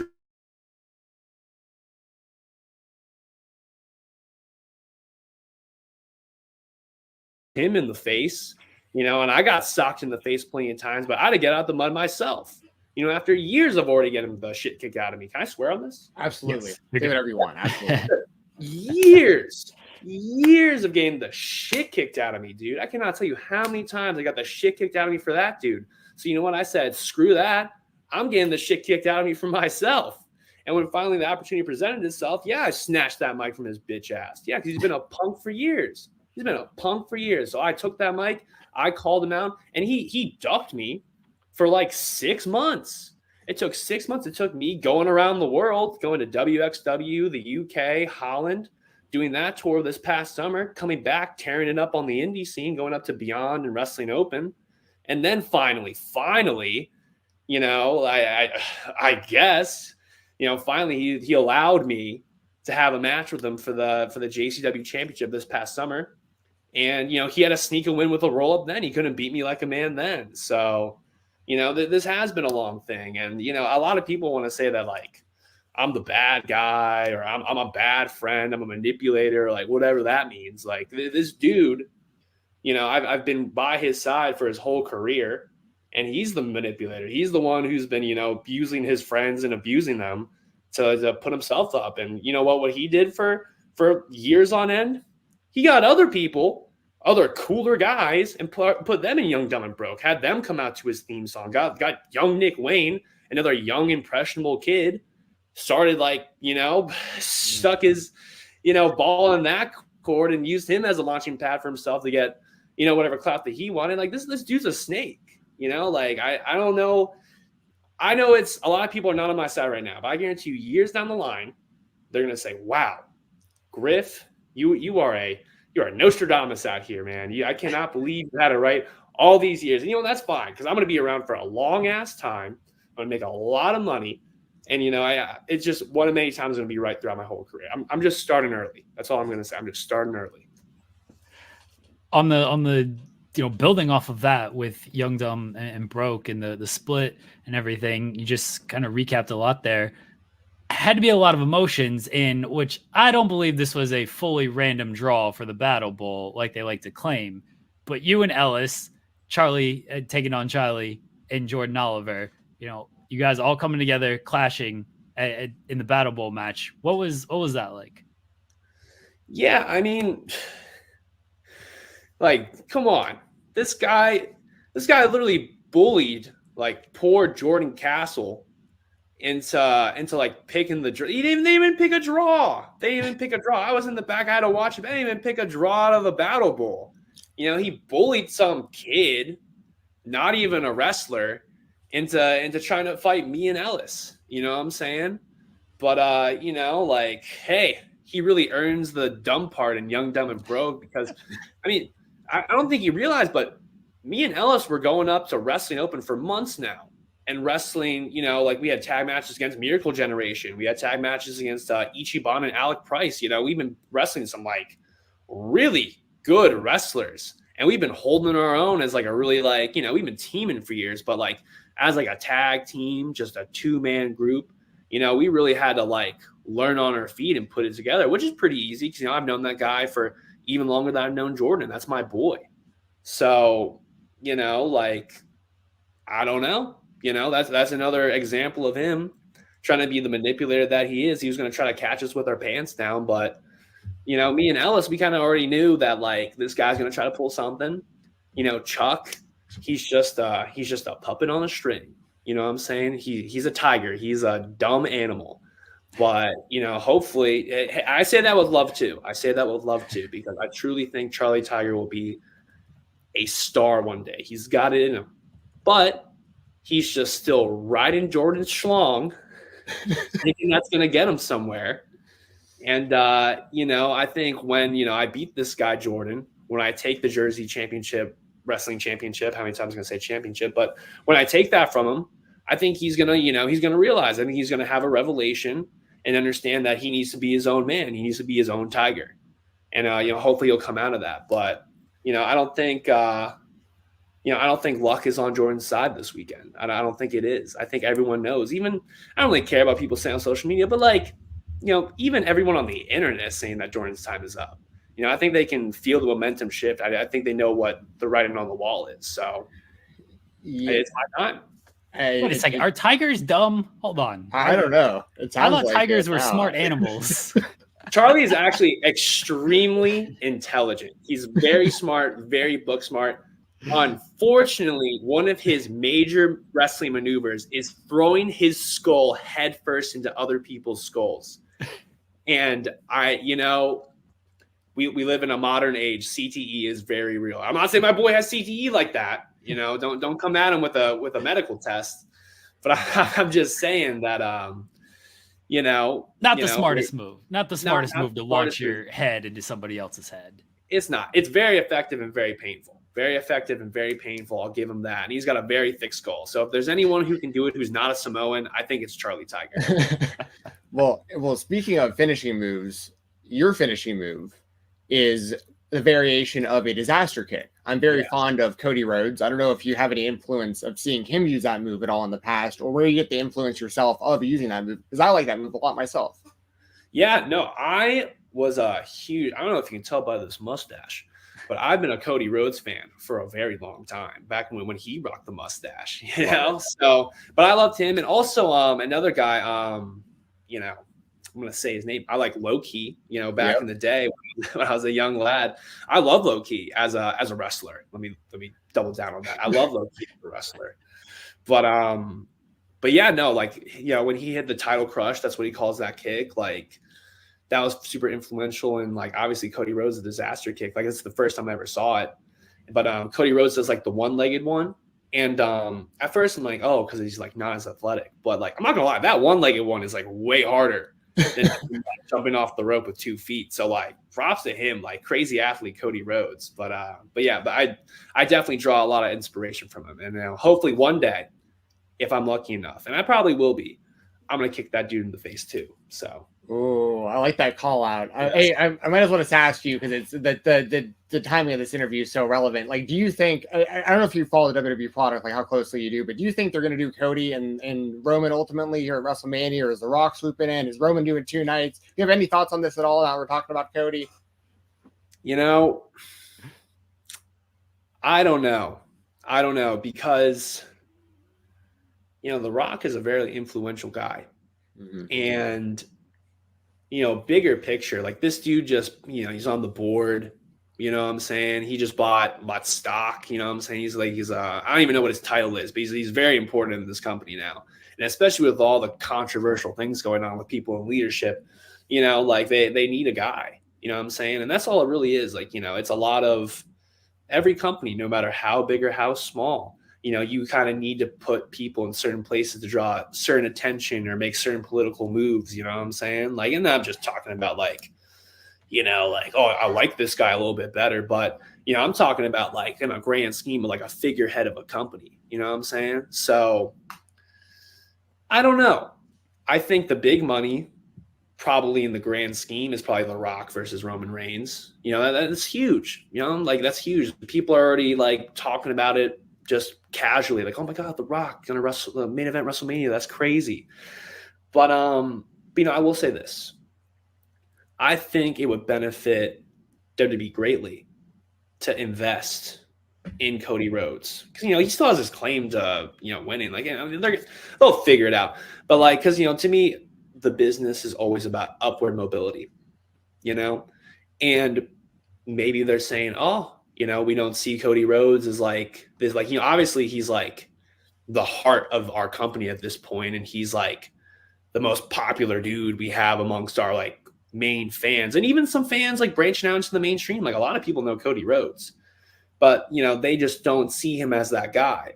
But the problem is, like, you're not going to be seen as that guy until you're put in that position. And Cody Rhodes, like, no matter what happens in that match, like, once he's put in that position, like, obviously he's going to be, like, seen as that kind of guy because he's in that position. You know, it's the same thing. Like, I'm going to bring it back to me. It's the same thing in Jordan, you know? Like, no one saw me as that guy, but I had to put myself in that position. I had to get it myself. The same thing as Cody Rhodes is. Man, me and Cody Rhodes are like twins, dude. Like yin and yang. But you know, you know, you have to kind of put yourself in these certain positions and make yourself seen in a certain kind of light. And once people see you, because you already put yourself there, like people who are not about it will never do it. And I'll say that till the day I die. Cody Rhodes put himself in these positions because he knows who he is. I put myself in my positions because I know who I am. So once you put yourself there, you already know it. You already believe it. Everyone else is going to see it. So I think, you know, WWE should, you know, they probably will. I couldn't imagine at this point they're not going to.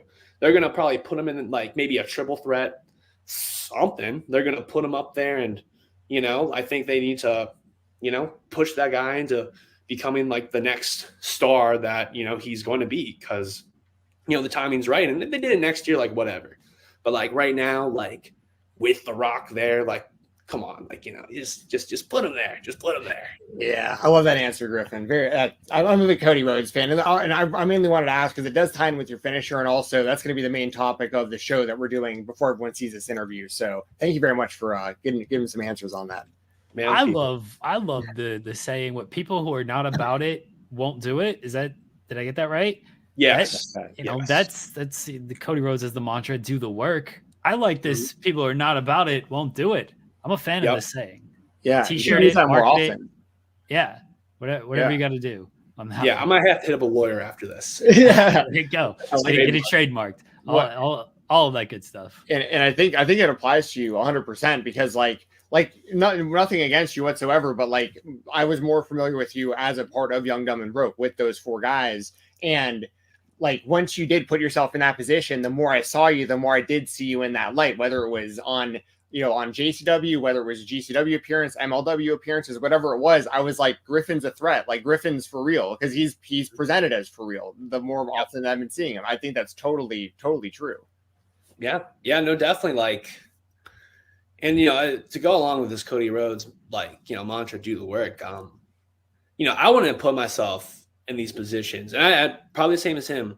Like, I have worked extremely hard to get where I'm at right now, and it's been a lot of, there's a lot of work that goes into it of like marketing yourself and, making sure you make connections and hitting up certain people and trying to, push for yourself. That's huge about it. And that's, very evident with social media today. And that's a great thing about social media is that you can do a lot of self-promotion and, you can, market yourself a certain kind of way and all this kind of good stuff. But what I think a lot of, what happens a lot of the time is people will push themselves to get to certain positions and places. The problem is that they haven't done the work in the dark to really, back it up when they get into the light. And I think that's the biggest difference between me and I would say about 99% of the professional wrestling world. There's a very small, select handful of guys and girls who, have that ability to, back it up because they have done the work in the dark for years. You know what I'm saying? And especially like ever since COVID, I had a huge shift in like my mentality and my work ethic and all that stuff. A lot of time for self-reflection, as most of us probably did. A lot of drinking too, but a lot of self-reflection comes when you're drinking a lot. So, I had a lot of time to do both of those things. But, it was really a lot of just, figuring out like what it really takes to be, one of the best wrestlers in the world, because that's what I'm really trying to do. I'm trying to build a legacy as being known as like one of the best to ever do this one day. I fully believe that unless God takes me out himself, I will be one of the best professional wrestlers to ever do this. And it all starts from doing a lot of hard work. Like right before this, I just killed myself for an hour with doing like, this interval training cardio, doing like HIIT workouts, like I was like almost puking like 20 minutes before this interview. I hopped in the shower and I got it together, you know what I'm saying? But like, I think that's why like, I translate so well in like this position of like, I call myself the top guy, and a lot of people are like, oh, top guy, what, buddy? But once they see me wrestle and once they see like who I am, my confidence, and like, just the fact I can back it up, I think that's what like changes a lot of people. And I think that's why a lot of people think like, damn, like I think Griff is actually going to win this thing. People are putting their money down right now because they understand that like, this young kid is actually doing everything it takes right now. And like, the thing is like, I'm not going to like just plateau it off. Like, no, like I am going to constantly rev it up as time goes on. Like I understand that you're only going to get better the harder you push yourself. I'm already having that mindset as of right now. Like, it's going to carry me throughout my whole career. What did come from the creative, we'll call it creative drinking, during the COVID time? Yeah, like that. The trademark right there. During COVID time of like, what was the shift there of like, all right, you know what? Because everyone kind of paused during that. Wrestling, unless you were WWE or AEW, certainly did. And some people came out of it and momentum was lost. And then other people came out of it and momentum was really gained. And I think you were a guy who momentum was really gained coming out of that. So what was that shift in mentality for you? It ties back in with Jordan and the rest of Young, Dumb, and Broke. The day that everything locked down, I forget the date, but GCW did a show in Philly at the Voltage Lounge. It was GCW, or the World on GCW was the first one that was called that. And that was me, Ellis, and Charlie's first main card match on GCW. Like we've been doing we were helping Jordan out, like running in and interviewing in his matches for like months leading up to that. But this was like our first real match, first real announced graphic and everything, huge match. And unfortunately, that was the same day that everyone found out there will be, we're getting locked down. I don't know if everyone thought we were going to die, what was going to happen. It was going to turn into World War Z. Who knows? But that was like that day. Everyone at that show was like, man, this may be the last time we wrestle. Who knows how this is going to go? You know what I'm saying? Like, you know, a deadly epidemic, you know, pandemic, like who knows what's going to happen? So, you know, that was like the last time.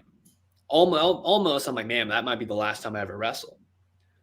And, you know, like going months after that, and, you know, months after not dying, I was like, all right, like, you know, I haven't died yet. I think hopefully I can make it through this thing. But, you know, it's like, all right, like that was the last time I wrestled, you know, last time I was able to step in the ring. Like when I get back, you know, like I almost thought that like having that match, like I thought that was going to be like our like launching point as like Young, Dumb and Broke, like the rest of us, you know, like the others, you know, Jordan's the star, me, Ellis, and Chuck are the others, you know, that's fine. But, you know, that was our shot to really propel ourselves. Because then after that, we were going to have a match at Spring Break where it was going to be all four of us versus Jurassic Express. And like another big, like, you know, like that's a big match in itself, you know, at Spring Break when, you know, all that good stuff. And so like, you know, we thought, I'm like, oh yeah, like we're going to do this. We're going to have this match at Spring Break. And like, we were already talking with a bunch of other promoters, like, oh man, when you guys have this match, you're on the moon, you know, like we're going to give you all these bookings and all that kind of good stuff. And I'm like, you know, in my mind, I'm like, oh man, like we're going to have this run. We're going to get signed by AEW. We're already wrestling with like some of their guys. Like, you know, we're going to be on TV in a year, boys. Let's go. And, you know, to kind of have be like cut off at the knees, it was like kind of crazy. It's like, all right, like, where do I go from here? And one thing I knew I didn't want to do is I did not want to be reliant on anybody else anymore. I was tired of being reliant on Jordan. I was tired of being reliant on the other guys. Like I just wanted, you know, because I didn't get in this business to be a great 6-man tag guy. You know, I love being at that time. I loved wrestling with my guys, but you know, like that's not why I was doing this, you know. And at that time I was like 2021, already like a few years in. And like, I'm not gonna lie, at that point, you know, I have a little bit of a big head. I'll self-admit that. But, you know, at that time, I'm like, oh, like, it's only gonna take me like 2-3 years to be signed to a television company. Like, oh, I'm good, you know? But, and like, maybe I thought that was gonna happen with our trajectory, but like, you know, it wasn't happening the way I thought it would be. You know, I thought I'd be a big single star by myself. And to rely on other people, you know, like that's part of life. That's a good life lesson. You need other people to help you along the way, which is very true and is true now to this day. I have many people in my corner. But, you know, I kind of knew like, hey, man, like I didn't get in this to be a second. I was considered a fourth guy. You know, I wasn't even number 2 or 3 in my group. You know, I was fourth guy. I was the fourth guy, Griffin McCoy.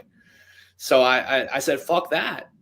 You know, that's not what I wanted to be. I'm already like, you know, losing brain cells and breaking bones and tearing muscles off the bone. Like I'm not doing this to be a fourth guy. You know, I'm doing this to be the top guy. And that's why I had that shift. That's why I am the top guy, is because, you know, it's less of like, oh, look at me, I'm the whatever, but it's really a mentality thing. It's a really mentality that like in a mantra that I stick to every day of my life is that I am pushing myself to be great. I am pushing myself to be the top guy. You know, this isn't just a game. You know, this is my life. This is what I'm striving to be. It's a standard I have to set myself to because I don't want anyone else setting a standard for me. It's all on me. It's all on me. That was my mindset shift. I love that. There's a lot of really good stuff there. Yeah. I'm having hella long answers. This is great. Oh, you're good. No, this is great. This is great. Well, I want to ask you this also. We've talked quite a bit about Alice Taylor. Was he actually your first match? Yeah. Yeah, he was.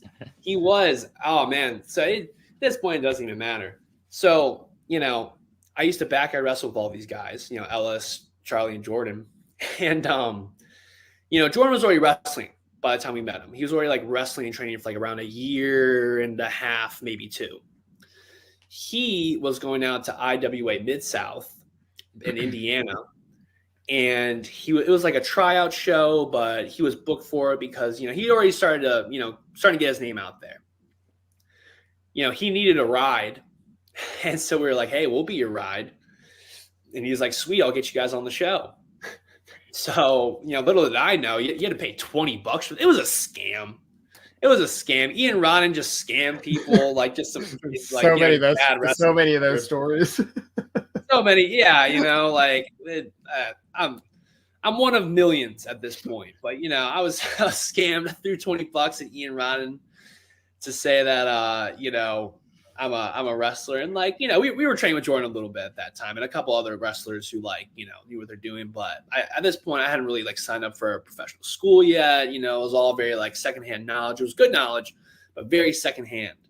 But me threw down my $20, and he was like, hey, you can wrestle your boy if you want to. I'm like, oh, sweet, this is great.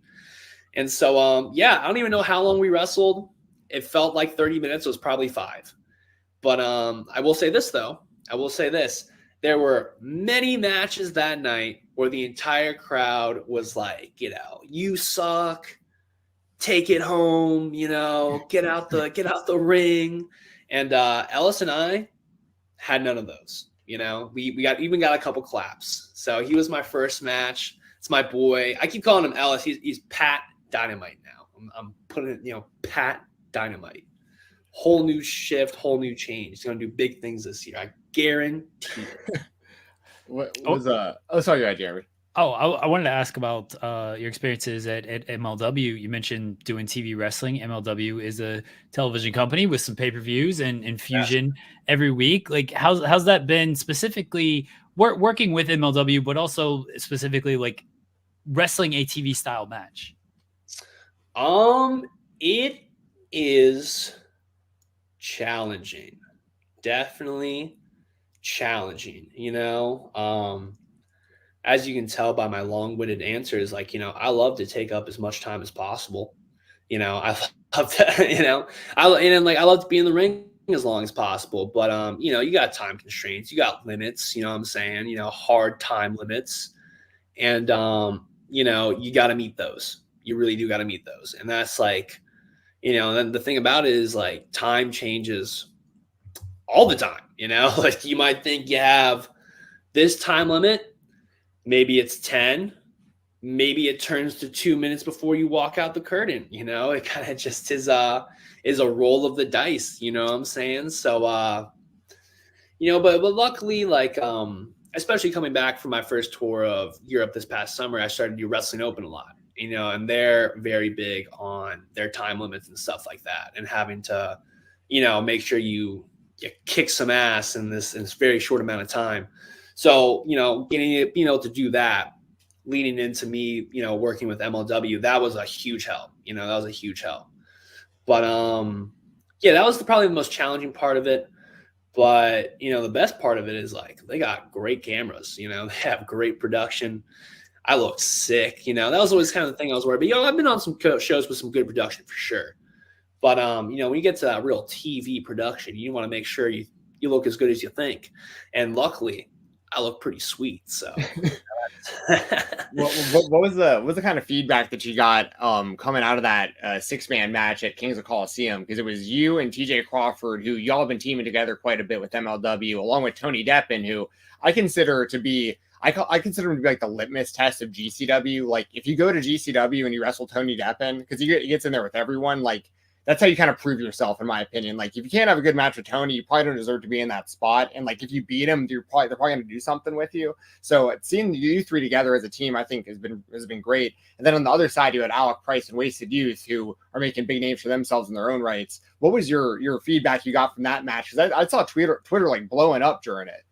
Oh yeah. So, I can't say enough good things about all those guys.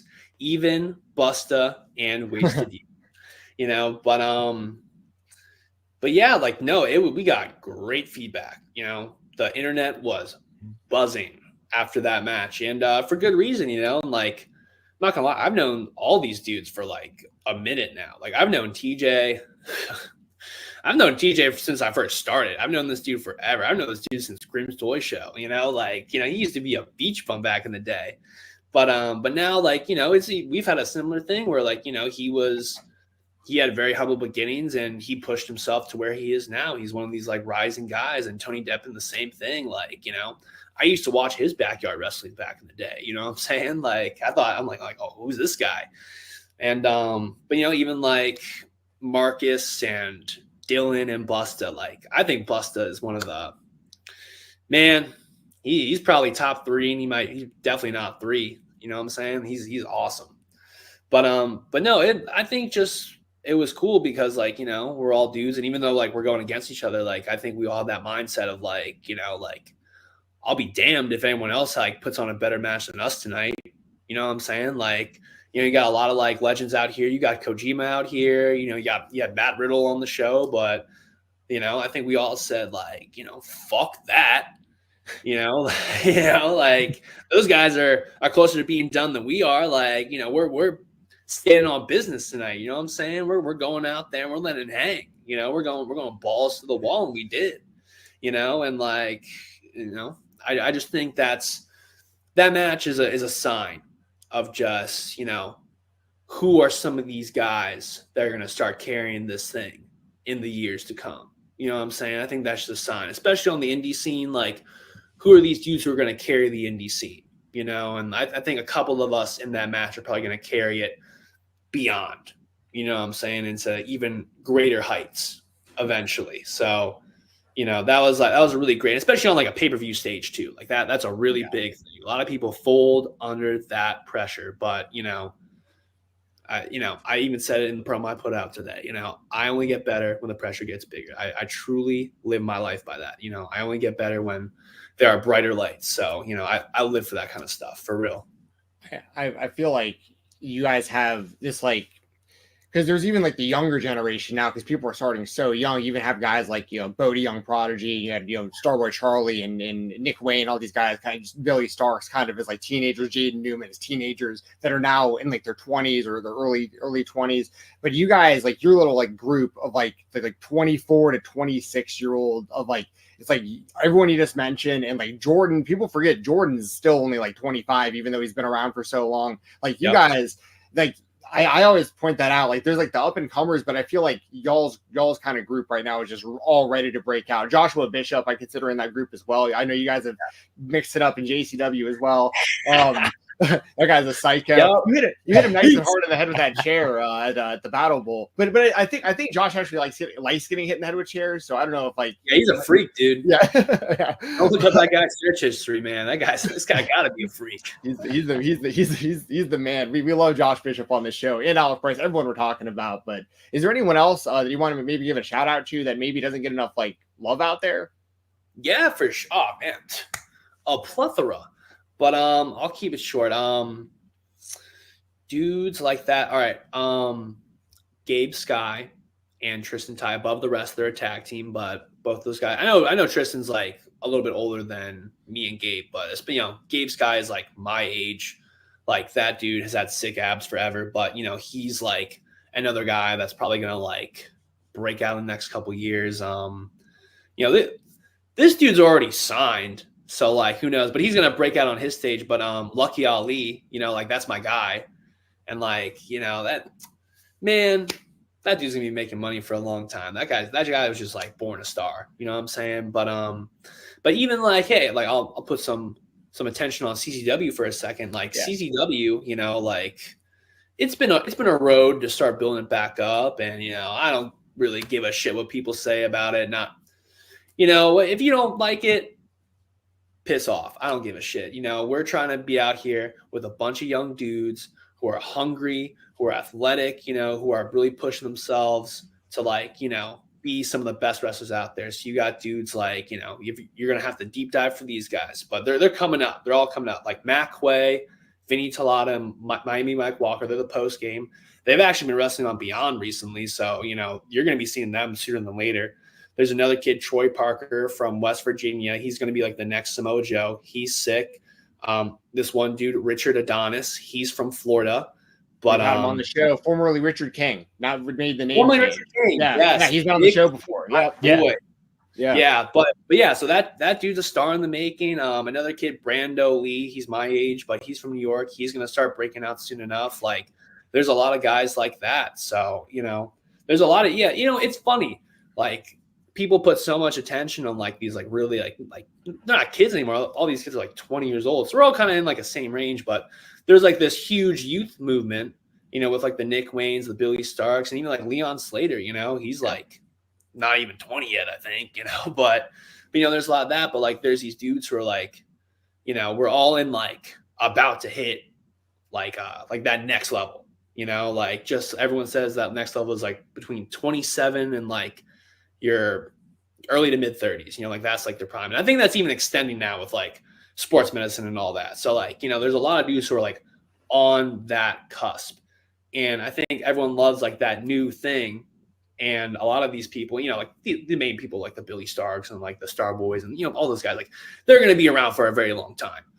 But, you know, everyone's so obsessed with the new thing. But like, you know, a lot of these dudes who are like right in this age range right now, like, you know, we're kind of all where we're supposed to be in a way.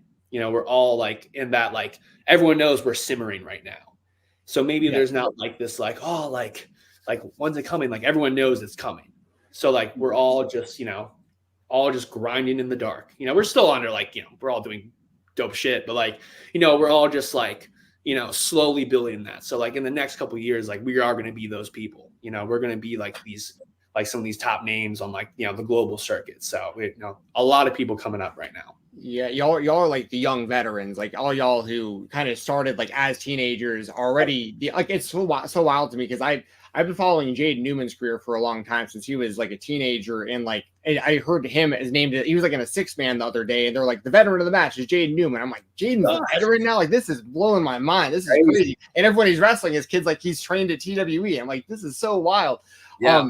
Now you mentioned CZW. I've got to get your thoughts on it. You mentioned it. You just touched on it briefly at the beginning of the show. You wrestled KENTA. That was a badass match. Tell us your experience with that. Man, I'm not gonna lie. Like 2 days before that, you know, I'm obviously a very confident guy. I work very hard. That's why I'm very confident. I had a full-blown panic attack 2 days before that match. I was up until like 1 a.m. I was playing Spider-Man on PS4, you know, like I was playing the Amazing Spider-Man, and like as I was swinging through, you know, Manhattan and feeling the rush of the controller through my hands, like just in bliss, like I don't know, like I just started getting this insane feeling inside of me. It felt like I was personally swinging through, you know, the streets, whatever. I mean, you know, it was crazy. But then as that day came, you know, a calm came, because, you know, you have these like moments of clarity, you know, you kind of have to understand that, like, you know, if I wasn't preparing for that match, like, you know, I would be terrified. But, you know, like you kind of need to have like these feelings of like intense anxiety and stuff like that. Cause like, you know, let's face it, like that goes back to like, you know, the evolution of man and just like, you know, creatures in general. Like you have these feelings of like, you know, fight or flight, you know, like this is what like a warrior feels before they step on a battle, you know, like this is like what keeps you sharp. This is what keeps you, you know, ready to go. This is what keeps you like, you know, locked in. Like these are the feelings. And like, while they're like terrible, you know, terrible if you're not really familiar with them, the more you familiarize yourself, like you understand like, oh no, like I'm about to do something epic, you know, I'm about to like go to battle. I'm about to go to war. And like, you know, I had some big matches leading up to that, but that was definitely the most intense I have felt that in my entire life. But honestly, that propelled me to have like probably one of the greatest matches of my young career so far. And like, you know, KENTA, you know, we kicked the shit out of each other. He kicked me in the face so many times. I took a go to sleep, you know what I'm saying? I was knocked out. But, you know, like after that match, like, you know, like, I don't know if you can really hear it on like the audio, but he pulled me in like very close, almost sensual. But, you know, he like whispered to me, like a whisper, like didn't like, you know, it's kind of a tight environment at that venue. But like, you know, he didn't say it very loud for like other people to hear, but he just like looked me like dead on in the eyes, said like very quietly, like we're gonna do this again soon. Like I'm gonna see you like very soon. Like don't like, this is going to happen again. He just kind of locked in with me. Like we just had like this crazy moment of just like, this entire like crowd of like all these people were like, yeah, but like, just completely like muffled out. And like, I'm just like locking eyes with like KENTA, and like even before that, like, especially like trying to do my own thing. Like I patterned like everything I did off of him, and I was like dreading the day I would ever have to wrestle him. And I'm like, I'm never going to wrestle KENTA. Like, it doesn't matter if I like, copy his style or whatever, I'm never going to wrestle this guy. He's in Japan. Like, he's not going to come to America, come to Blackwood, New Jersey, of all places, to wrestle me, like not in a million years. So, but that day happened. And like, especially looking across from it at the ring, like at that very moment was like insanely surreal. But, I locked in, I got that warrior spirit going, and we had an epic battle. But, like after that, like, man, like the coolest dude ever, literally the coolest dude ever. Did not have to be as cool as he was. Really did not have to be as cool as he was. You know what I'm saying? Just like very down to earth, very cool dude, intense, but like, just like just a great guy. Like I'm forever in his debt. I don't know, that it's just, even like I'm like a year removed from it right now, because I was only really like a year and some change ago. But like the farther it goes along, like the more crazy it is that like, like he decided to do this, what I'm saying? Decided to put himself in that position to like, wrestle someone who's like, I was kind of coming up at the time, but, like didn't really have too much at that point, like if it was now, it'd make a little more sense. But like at that point, like, that was really the catalyst. And like, he gave me everything, like he gave me everything. And like, he is like, the catalyst of the reason I'm sitting here right now. So like, that dude is the man. I will hear no KENTA slander ever, So yeah, that guy's the man. That's all I can say. Griffin, the last question we ask everybody as we wrap up here, the coolest thing in your room. The coolest thing in my room. I actually just got like a watch display box in my room. I'm actually not in my room right now. I'm in like my office, but like I'm not gonna go get it. But I got it for Christmas, and I've got like a few watches now. I just got this new one. It's got like a green and gold face, matches nice. My green shirt. Intentional, yes, it was. But that's pretty sick. And then I also have I had like this sick hand drawn poster of me. Like it's very big, but like one of my this very nice fan. He's like a dad and his very young son, and they're usually fans that frequent this place called PPW in Pennsylvania. It's Premier Pennsylvania Wrestling, and they're a great like Pennsylvania promotion. They've had like a bunch of crazy names on it throughout the years, and like that's been another place that I've really gotten to like wrestle like a lot of like good wrestlers, who are kind of just like there, but whatever the case may be, like, I have like this insanely cool like poster of them, and like they drew it for me. It's super cool. The son, he's like 4, but he always shows up to show in like full gimmick attire. Like he'll show up as like Orange Cassidy or as like Bret the Hitman Hart or Macho Man, like a full getup. So, like knowing them, they're super cool, and the poster's super cool too. So, those are my 2. I gave you a 2 for right there. I like it. Well, nice. Yeah. If you can take a picture of that and want to DM it to me, we can put like a link to it if people want to check it out. So yes. we'll get some eyes on that. And I have just one last question for you, just real quick while we wrap up. It's CZW related, because I know that's a company that's very important to you, and you trained with CZW Academy, correct? Yes. Yes, I did. Jimmy Rage was one of your trainers. Am I right? Yes. Yes, he was. Can you give just some like just memories of Jimmy Rave? Because he was a guy who I live in Georgia and Atlanta, and he was local, and like he was a guy who I know a lot of people knew through like TNA and stuff like that, but like he meant a lot to the indie scene, and I feel like he doesn't really get like as much I guess kind of people don't talk about him as much as I feel like they probably should. If you just want to give some memories of him real quick. Yeah, I mean he was the first veteran to like really devote some time. Like I had some vets maybe at the time, maybe just honestly, I had like Rich Swann at that point, but he was like super busy, you know, like doing TNA and all that stuff right when he came back from WWE. And like, he was always really cool, but sometimes it was a little hard to, you know, he's always kind of a hard guy to get in touch with. He always like loses his phones or gets in like a new phone. So he's a little hard to get in touch with. Like he was like, Jimmy was really the first guy to like actually sit me down as like a young wrestler and like give me knowledge, you know, like I've never, and even like now, like I've had some people that I've been able to do that with, like that I've wrestled before, but he was the first guy I really had access to, and like who had really like a guy who like done a lot with his career, and like obviously wrestled for TNA, but like lengthy run with like Ring of Honor, you know, like had some like, you know, legendary matches, you know what I'm saying?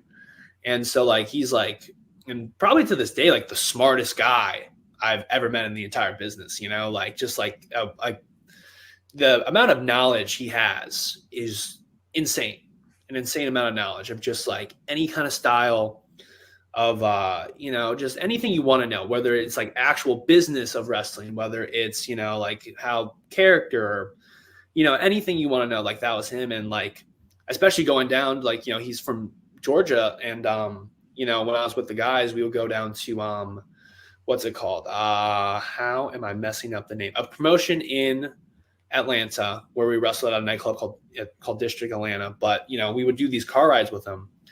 It's a long drive. It's like a 15-hour car ride. But he would stay up. Like we would leave at midnight and get there at like noon the next day. But he would stay up like the whole time, and just like, you know, whatever questions that we had, he would just answer questions, or whatever stories we want to hear, he would tell us stories, you know, and like, you know, it's, you got 4 young dudes in the car, like we're chirping away. We got all the energy in the world, you know, he'd been in the business for like a couple of decades at that point. I bet he wanted to go to sleep, but you know, he was so nice, and like, just, you know, like talking about whatever we wanted to talk about, whatever like minor detail or like big question that we had, you know, he always had like the best answer for it, you know? So, you know, shout out Jimmy Rave. You know, like in his fingerprints, like he has touched like way more of wrestling than you think, you know, like way more people, you know, like everyone I've met has like a Jimmy Rave story, you know what I'm saying? Like how they've been like touched by him in a certain way. And like, you know, wrestling's very interconnected, but like that's a dude who's really like spit game, and his game has like touched a majority of the wrestling world, you know, not just like, oh, that guy's cool. Like, no, like I learned this from him, or I learned that. Like I was able to like pick up on this little bit of advice like that. He has really influenced the wrestling world like that, and not many people have. So, you know, shout out Jimmy Rave, rest in peace, Jimmy Rave. Like, you know, that's my guy. Absolutely. Well, that's a great way to wrap up. Once again, Griffin, thank you for joining us. Good luck this weekend. Not that you necessarily need it from me. I think you're going to do great. And I know I talked kind of some trash on Jordan Oliver a little earlier. I want to put him over. He's done a fantastic job with the JCW championship, and that title belt means a lot. Dude, you don't want to do this. You want that title. He's put a lot of prestige on that title. You're right. You're right. No, he has. He's worked his ass off, but, you know, I'm going to take that on my own world tour. So, you know, I'm going to do that and more. Yes, there you go. Jeremy, you want to wrap us up? Yeah, Griffin, let everybody know where they can find you at. I am at the Griffin McCoy on both Twitter and Instagram. My email is griffin.mccoysf@gmail.com. I have a website in the works. I don't have a domain name yet, but like, hey, maybe just periodically check in like once every couple of weeks for like Griffin McCoy, ProWrestling.com, whatever, and that will pop up. But those are places you can find me. You can find all my content and stuff like that. I have t-shirts, long sleeves, 8x10s, wristbands, stickers, and trading cards that are all available for purchase. You can DM or email me, and they will all be available on my website. Just periodically check in every 2 to 3 weeks, starting from the time this video is released. I promise it will get out within 6 months of this video.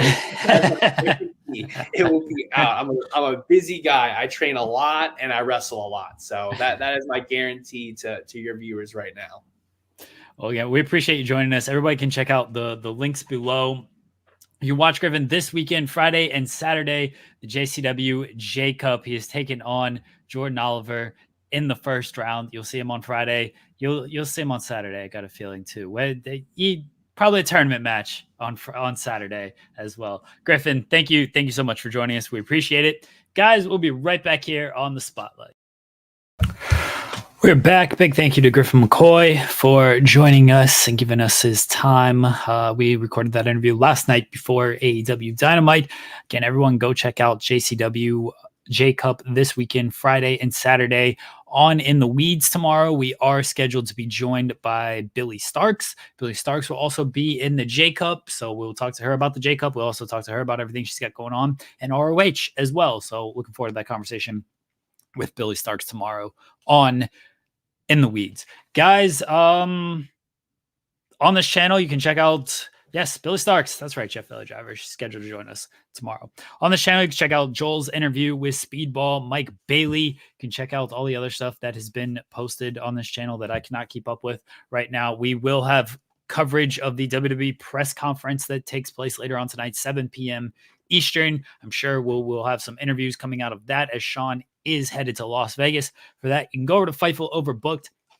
Check out all the content we have over there, including In the Weeds, which is every Monday, Wednesday, Friday at 10 a.m. Eastern to noon Eastern. We have Rob and Maggie. Maggie's always in the chat here with us on Spotlight. Rob and Maggie coexisting every Friday, 3 p.m. Eastern on Fightful Overbooked. Check out the latest episode of Indeed. They were joined by a host of people yesterday, including former MLW World Champion Alex Kane. That's Reg and Mike.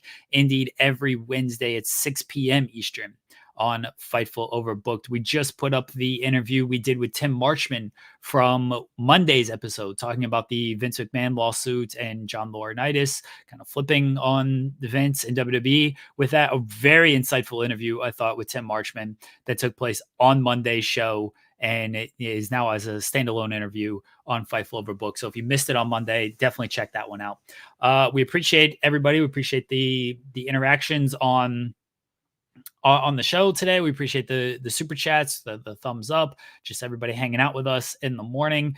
Again, thank you guys for hanging out with us, getting up early to spend your mornings with us. We will be back next Thursday with a new episode of the Spotlight, and maybe Jensen will be in a better mood depending on what they decide to do with old Cody Rhodes tonight at the press conference. So everyone come back, hang out with us again next week. We enjoy talking to you. Thank you guys for all the support, all the super chats, just however you're supporting. We appreciate it. All right, everybody, I'm going to get out of here. I got a lot of work to do. Shout out to Mongo in the Pro Football Hall of Fame. Good on him. Oh, I guess non-wrestling related. If you're an NBA fan, we are doing a NBA trade deadline special today at 2 p.m. Eastern on Fightful Overbooked. Myself and SP3, we're going to talk about all the trades that go down on the NBA trade deadline. So that's on FightfulOverbooked.com, 2 p.m. Eastern. Me and SP3 talking about the NBA trade deadline going up until about 3:15 is when I'm going to have to wrap up that show. So we'll do about an hour and 15 minutes NBA trade deadline, as the trade deadline is at 3. So we will take you right up to the trade deadline if you want to come hang out. Appreciate you guys. Thank you guys for all the support. Head over to FightfulOverbooked.com. Subscribe over there. Be a pal. Be a friend. Leave a thumbs up. Subscribe to Fightful Select. Go to Fightful.com for all your news.